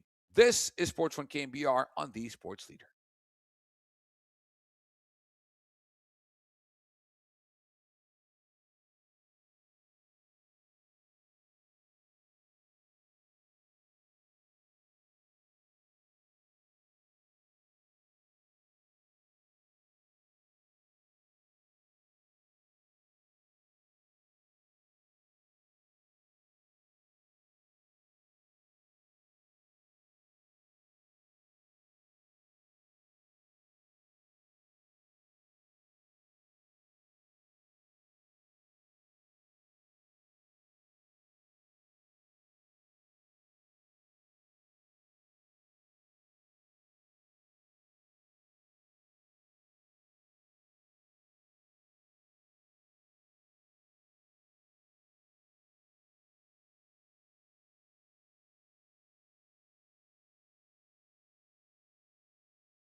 Sound off on the sports leader. Sports phone KNBR keeps rolling right here and on the all-new KNBR app. Yeah, Silver and JD continue here on this Wednesday. No day game on the Wednesday. We got the early one on a Thursday. That's right, a bunch of off Mondays in April. So we are adjusting to that, but nothing changes as far as 10:50 this time every week. Talking to the SF Standards, John Shay.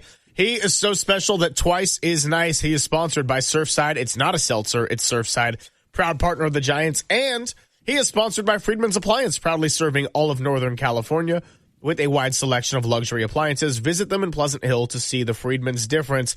All right, Shay, so things were looking up the last time we talked to you on the patio. Daniel Susak, Mania Part 2. Devers finally had a moment not that long after we got off the air. Then they continued it into Baltimore, and then we're talking 1, 2, 3 losses in a row, including against the Reds, who had 3 hits yesterday. What's going on?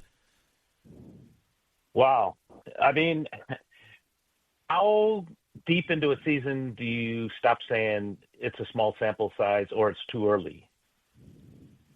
That's been a big debate for us, too. We're saying, I said, I don't know, 40 games is often what's talked about as a big benchmark.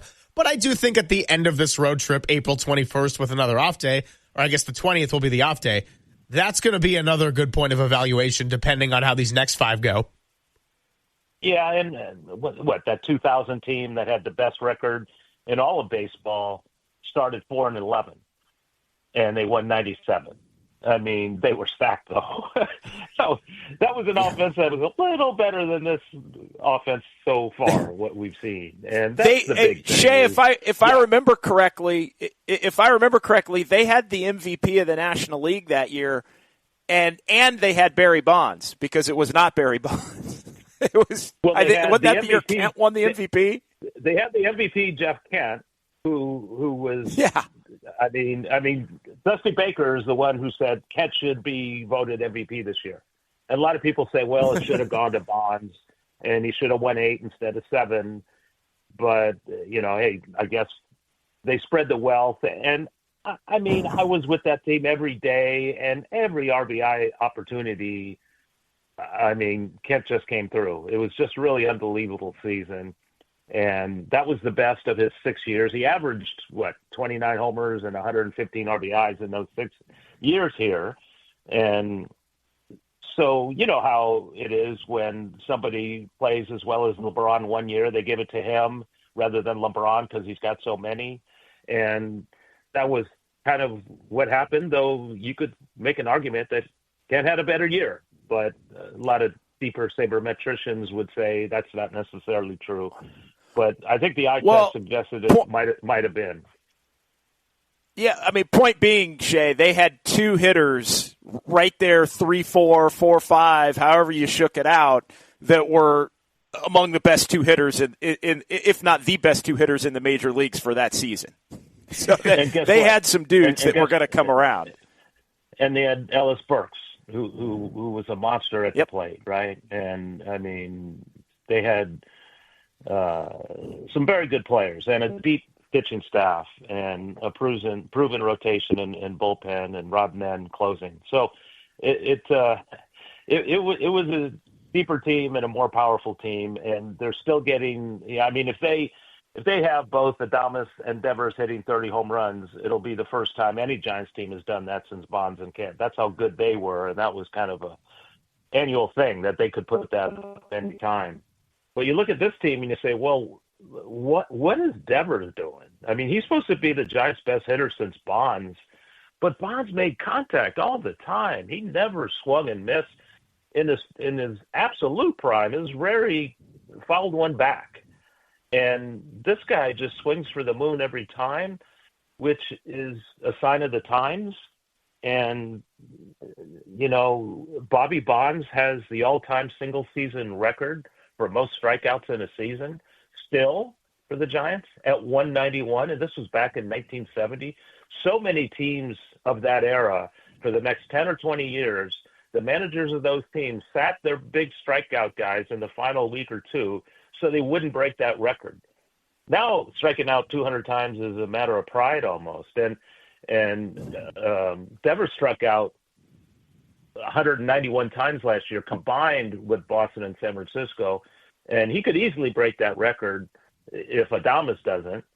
And maybe that's not such a good thing. Yeah, Buster got these contact guys, especially Arise, who's fun to watch. Yesterday, a 2-out single. It didn't do a darn thing. Maybe he should be leading off instead of hitting anywhere else in that lineup, because he gets on a lot because he hits a lot, not necessarily through walks. But maybe you drop Adames down from the leadoff spot if he's your big home run guy, second biggest home run guy, whatever it is. Or maybe you just juggle the heck out of the lineup every single day just until something works, because they keep throwing the same thing out there every day, and they've got the worst record, and it doesn't do any good. You look at all these offensive metrics, they're last in a whole lot of stuff, and they're second to last in a whole lot of stuff as a team, and they're just not scoring runs, and they're supposed to score a whole bunch yesterday in Cincinnati. They had 2 more there. But they've got to do something, and whether that means calling up Brennan or Gilbert or both, some left-handed presence off the bench, some young energy, something that is different from the status quo, right? Shay, I want to actually throw your question about the team back to you on Rafael Devers, which is, at what point do we stop saying it's a small sample size for Devers? 107 games since joining the Giants last year. I don't expect him to slump to this degree all year. I get that he also started slow in Boston last year, so it's not like we haven't seen this before. But I'm also sitting here saying, man, I'm not even asking for Red Sox Rafael Devers. I'm just asking for producing at a degree that is serviceable for a team, because there's been a lot of games where, if you think of the how Giants are losing, they've been a couple big hits away and big moments away from really turning the tides, and they haven't been able to do that more often than not. That's why we're talking about a team that's 6-11. How odd was it that Buster Posey traded for him, just an absolute blockbuster, in June, a month before the trade deadline, and the Giants were winning at the time, and at one point they were tied for first place in June, the same month they got Devers, and then he showed up and they just went in a tailspin, and you could say that he got Bob Melvin fired. I mean, by not being Rafi Devers. And you could say, yeah, it's a new coast, it's a new team, it's a new uniform, it's a new league, it's a new position. All that stuff is true. And the human element tells you that it's just not easy to transition overnight in the middle of a season to all of the above. So, okay, you give him a pass, and then he had the whole offseason, he had all the spring training, but he's kind of doing the same stuff. He's hitting, 212, and he's got 20 strikeouts and, 66 at-bats. So almost a third of the time. And, Bonds choked up. He crowded the plate. He was just a master. You can't compare anybody to Bonds. That's unfair. But just contact would help. And maybe just throw him at the leadoff spot just to force him to make contact. Because, hey, there's nobody on base. You're not driving in anybody unless you hit it deep.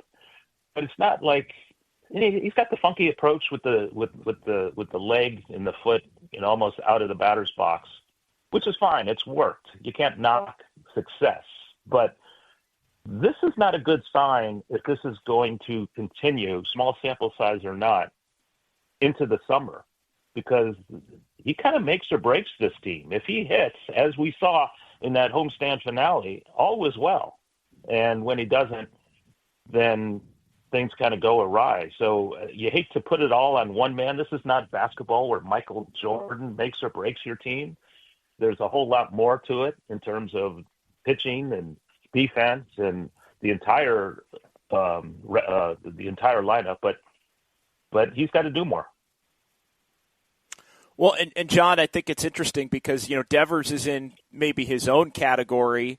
Adames and Chapman are in maybe a second category, but all three of them are alike in the sense that, they have the greatest track record of anybody the Giants have. Arise, too, in terms of the ability to hit, but Arise is not a problem right now.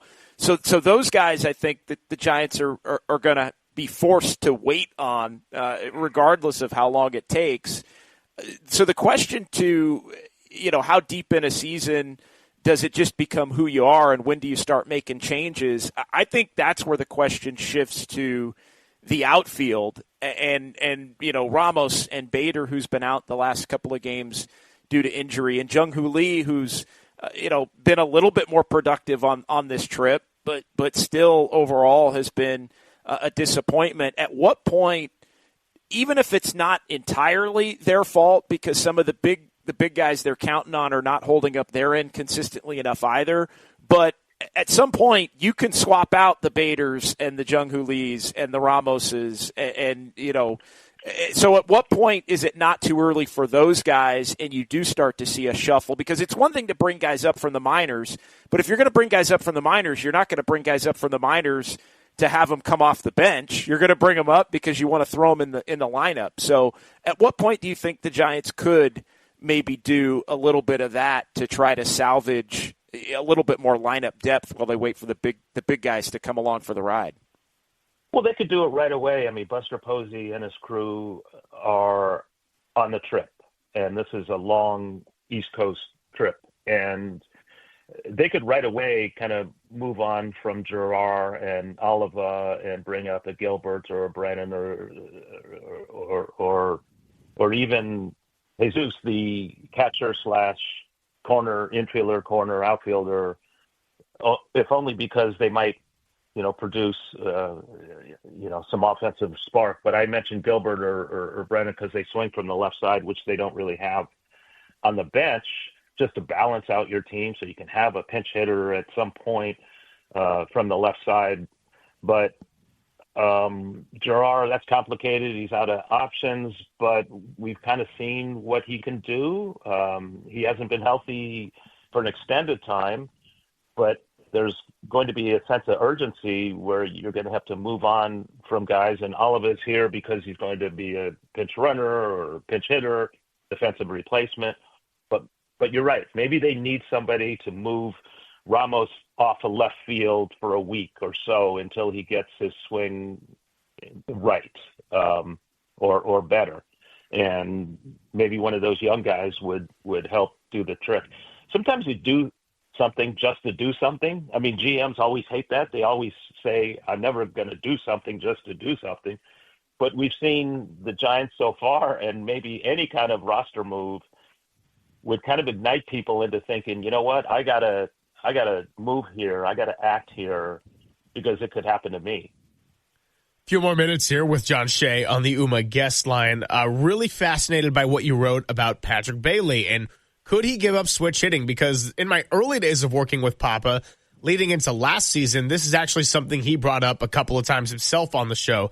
What's fascinating about it, though, is you brought up JT Snow as an example, but he was a much better hitter as a lefty than he was a righty. Bailey, on the other hand, his career splits are really close to identical, and the strikeout rate and walk rate also not that far off, too. So how much do you think, if he were to just pick a side, that could help someone who's really been struggling as a hitter for the better part of the last 2.5 seasons? Yeah, JT had some great comments about that, and he made the move in 1999. But he had like a 15-year career, and that was midway into his career. This kid's just in his 4th season, and he's been a defensive specialist. Every once in a while, he hits a home run or gets a big knock or whatever, but it's been too infrequent. Last September, he had a bang-up month, but yeah, I was kind of surprised when I looked at the career splits of him lefty versus righty. They're basically exact. They're identical, from 229, 226 batting average to 281, 285 on base to 335, 333 slugging. So the OPS is pretty much the same, and the strikeout rate, walk rate, they're kind of the same as well. But lately, we've just seen a kind of an inefficient approach from the right side. So the question in the story is, hey, why not give up switch hitting and just focus as a left-handed batter now that you have Susac from the right side? It would be a nice platoon or a 50-50 split, whatever you want to call it. But as he explained to me, as Bailey explained, it's just not that easy. Snow said it's easy because, he was good. He was so good at what he did. his splits were very extreme. He hit much better from the left side than the right side, as opposed to Bailey. But the point with Bailey is, man, he's got catching duties pregame. He's got to work with his own pitcher. He's got to strategize against the opposing lineup. Yeah. And work with the pitching coaches. Oh, and then he's got to go in the cage and swing from the left side, swing from the right side. Well, just bang one side and just hit lefty. But you really can't do that overnight unless you spend a whole lot of time in the cage for, say, a month, because from the age of 11, he's been looking at curveballs a certain way, sliders a certain way, and it could get ugly in the batter's box if he is suddenly facing a pitcher from one side that he hasn't seen since he was in Little League.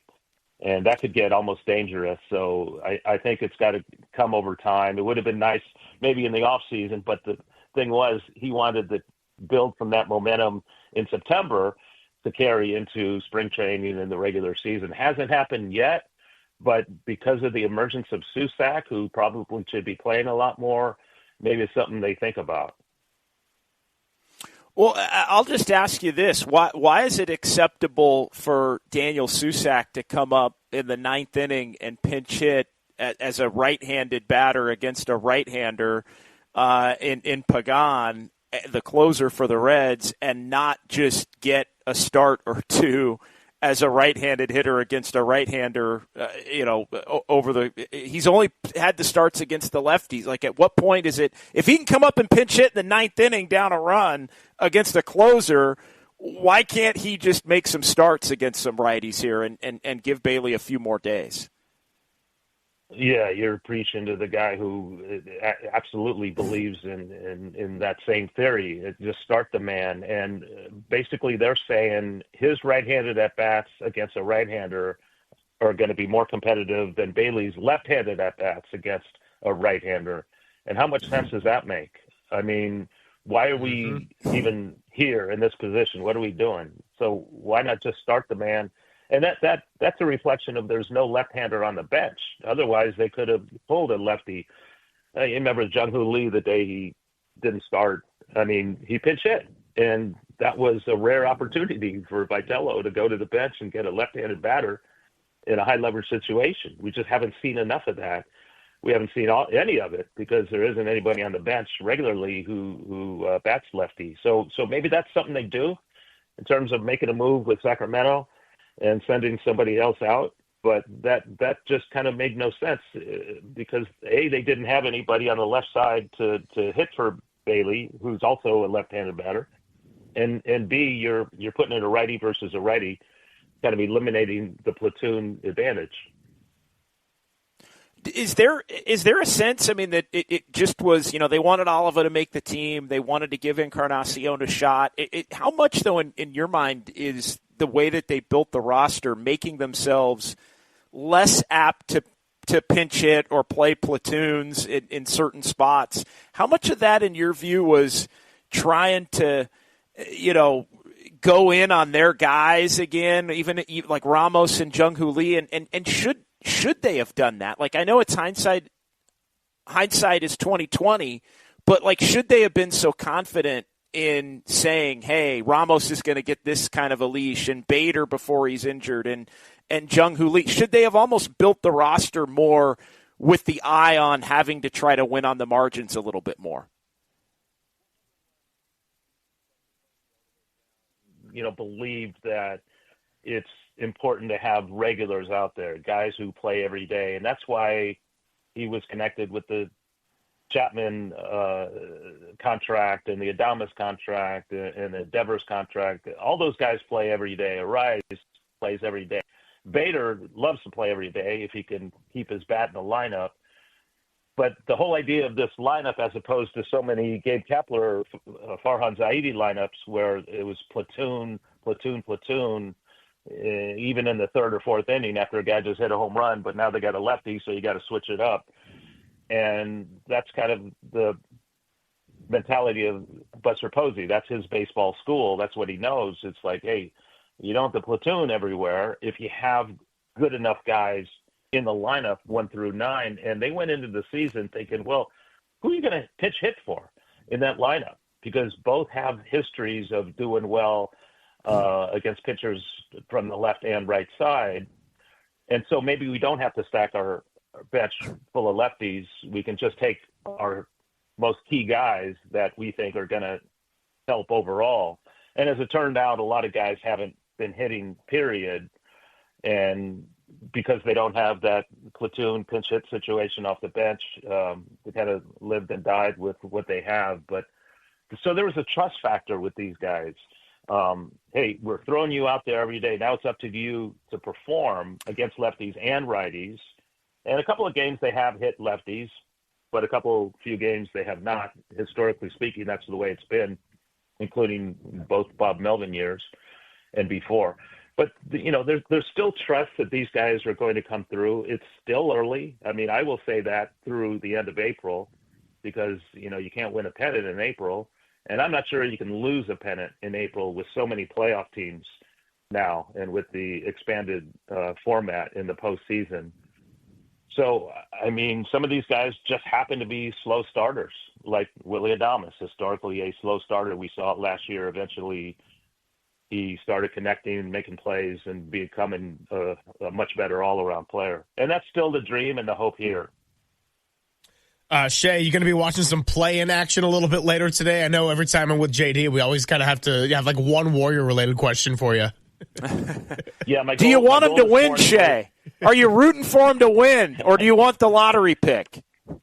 All I root for in basketball is for Steph Curry to play as many games as possible because this won't go on forever. Win or lose, well, I guess they have to win for Curry to play 2 days from now. But my goal this morning, and it was a goal achieved, was to have my daughter hook up Prime because she gets it and I don't. So now I can watch those games. I had to watch last night's games on my phone, which kind of tough in the NBA when they pan left to right. You can't really see as much as a bigger screen. But anyway, yeah, that's going to be fun. But it's fun. I mean, this is the only era and the only sport where fans actually root for their teams to lose so they get a better draft situation. On the other hand, do you trust this team to make the right draft pick? Because we've seen so many times in this team's history, including recent history, in the first round, they just kind of swung and missed too many times, right? Am I wrong on that? Yeah, but you can't be scared of draft picks. Like how this thing got started is they had 4 picks in 4 years that they nailed, right? Steph, Barnes, Clay.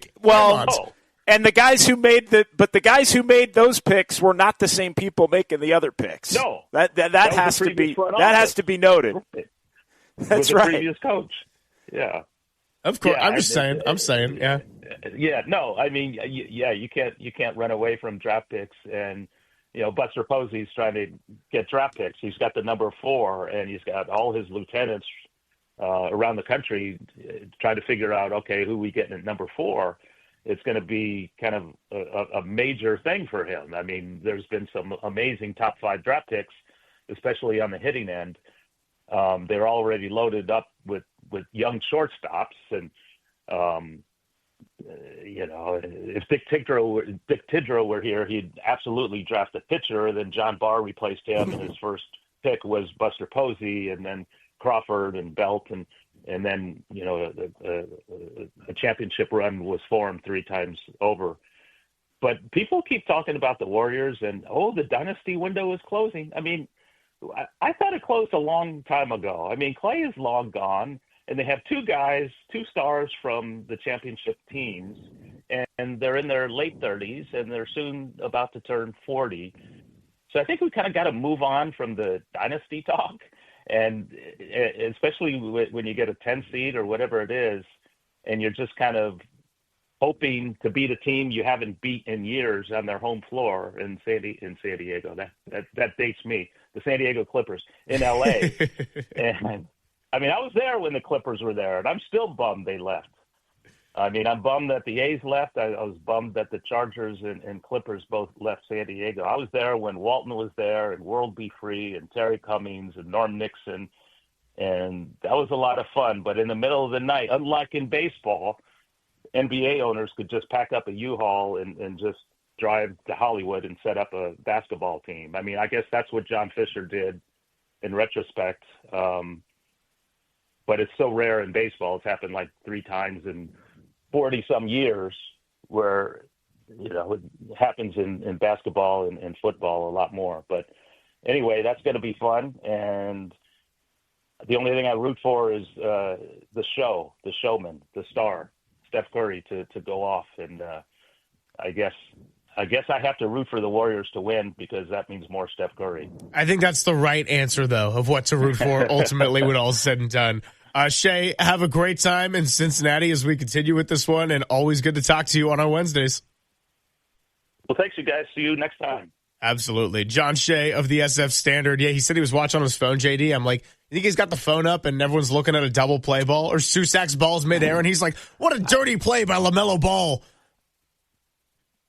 No doubt. I was watching everything on the phone last night. I watched the entire Giants game on the phone last night, and then was watching on the plane on the flight down here to LA. I was watching the both of the play-in games, basically Charlotte and Miami, and then got off and caught the end of Phoenix and Portland on the phone heading to the hotel. So it's a good way to do it. But I had to do the same thing that Shay had to have his daughter help him with. I had to do the same thing for the parents. I had to give them a little tutorial on switching the inputs on their televisions to get to the Amazon app for about the 3rd time this year. We'll continue with our conversation moving forward. We are probably a little bit overdue for a break. So 808 KNBR, if you want to sound off on your Giants thoughts and we didn't get to you, we'll keep this moving on the Sports Leader. Shay, hey!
This is Sports Phone KNBR. Dial the digits or send us a text at 415-808-KNBR. We're streaming on YouTube all damn day at KNBR 1045. While we wait on the Warriors and Clippers game to finish, we're going to play Mike Krukow, but JD will be with you right away after this Warrior game concludes. Mike Krukow on the UMA guest line. Mike, good morning. We wish we had better news. How are you? Hey, morning, Mike. Well, Jung-Hoo got a couple of hits. I mean, I'm going to start with that right now. I mean, that had been kind of a dry well. No, it's frustrating when you see a team that has, on paper, been a good offensive club. Or at least the guys in your lineup are guys that can swing the bat, and they've proven throughout their career that they can put up numbers. What is lacking with the Giants' offense is unity. It's putting it all together, getting a walk, which is rare, and putting a couple of hits on it, and then coming up with a big hit, having a big inning. Right now, I mean, they're really the only thing I feel that they can do is run into one and hit a home run. That's kind of what it's like. I don't see an ability to keep the line moving and grind pitches out of a pitcher in an inning. Get walks. I mean, find ways to get on base. Fun. I mean, I don't see it right now. We're just looking at these guys to run into one, and it's just not happening.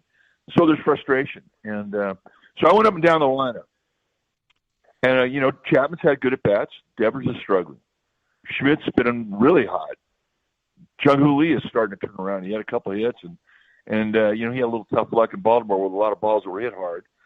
Ramos is I don't know where he's at. I mean, and Bailey, the same thing. I look at him and when they get in the box, I don't feel confidence. I mean, but again, we saw what Bailey did the last month of last year after having a terrible start. He turned things around, and we're all kind of waiting for him to have that same kind of a month to get it going this year. And Ramos, I mean, he's a guy, when he gets hot, he can carry you. But he's the farthest thing from hot. And he's swinging at everything. You drop the rosin bag, and he's taking a swing at it. So, I mean, and Bader, and, I don't feel the confidence. Even if they hit one ball hard, it doesn't carry into the next at bat. So that's the primary concern for me right now is the offense. And but there's a lot of things they're not doing well. There's not any part of their game that's working right now, really. Yeah, Mike, that's definitely something that stands out to me, too, is the lack of walks and the ability just to get on base. They're at last in Major League Baseball with only 34 total walks on the season.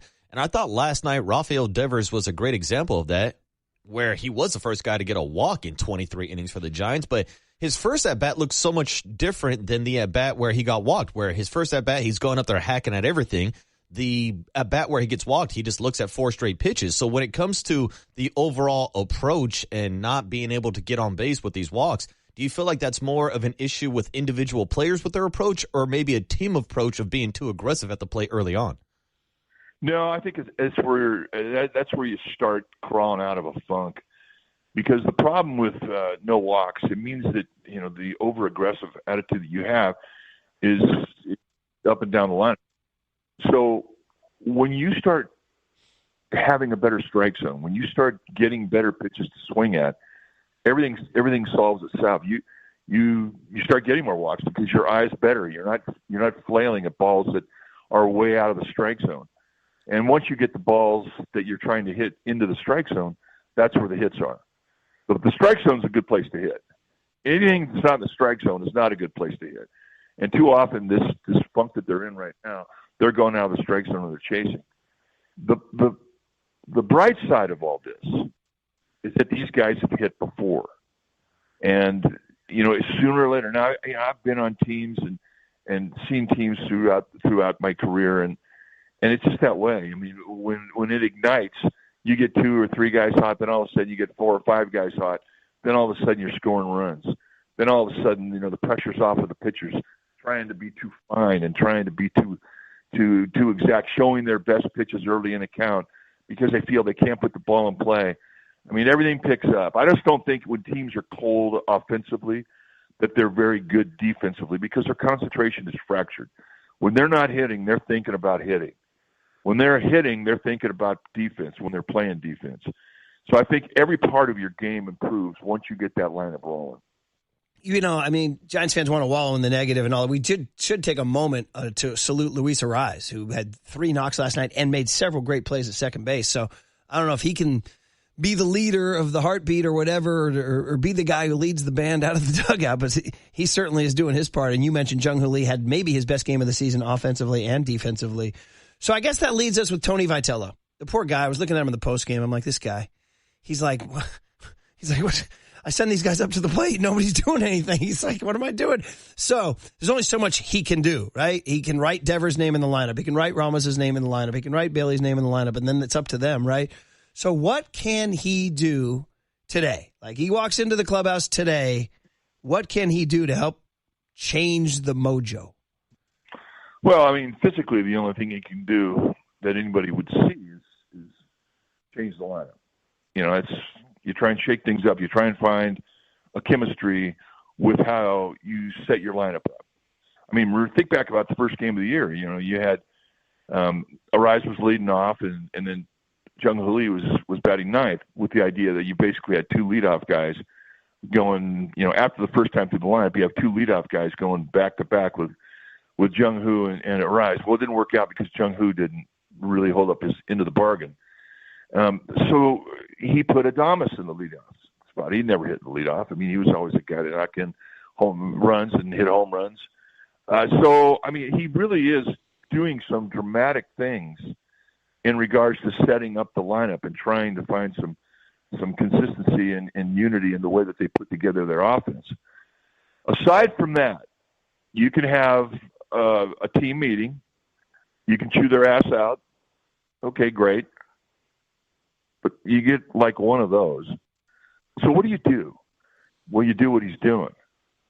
Behind the scenes, you're going in, you're talking in groups of 1, 2, 3, and you're being positive. You're pointing out the things that they've done. You bring up film that shows them having good at-bats, taking the ball the other way, backspin and a line drive, the opposite gap. You know, having an at-bat where they have good visuals and they take a close pitch for a ball and they get a walk, and you just build them up. That's what you do, and then you work. You go to work and you go to the ballpark and you do the little things. You know, you do the PFPs you did in spring training. Because of that, when you start doing the drills, your concentration comes back to the defensive side. You know, and that's what they're doing right now. They're taking extra defense. They're doing extra drills. You go back to the basics, and that is all you can do. You know, you can't scream at these guys. You got 162 games, but you can work it in small groups and go the other way. The one thing I learned, and this is something that Leo DeRocher told Joey Malfitano, when we went through a horrible time in 1981 with the Cubs, we were the worst team in the game. And Joey took over when, in the middle of that season, Preston Gomez, I think, was started the year, and he got fired. Anyway, Joey took over the team, and Leo called him up. And Leo, we had Leo in the Cubs organization when I was a kid. I loved him because all he was positive. All he did was build players up. And when you're in the minor leagues, that's a big deal. Well, he told Joey, when we were going bad and we'd lost like 13 out of 15 games, he says, look, when they're going bad, that's not the time to yell at them because they didn't take this home. They're beating themselves up. The time to yell at them is when they're going good. So right now, from Tony Vitello's perspective, he's doing what I think he should be doing. He's building them up. He's being positive. He's trying to paint a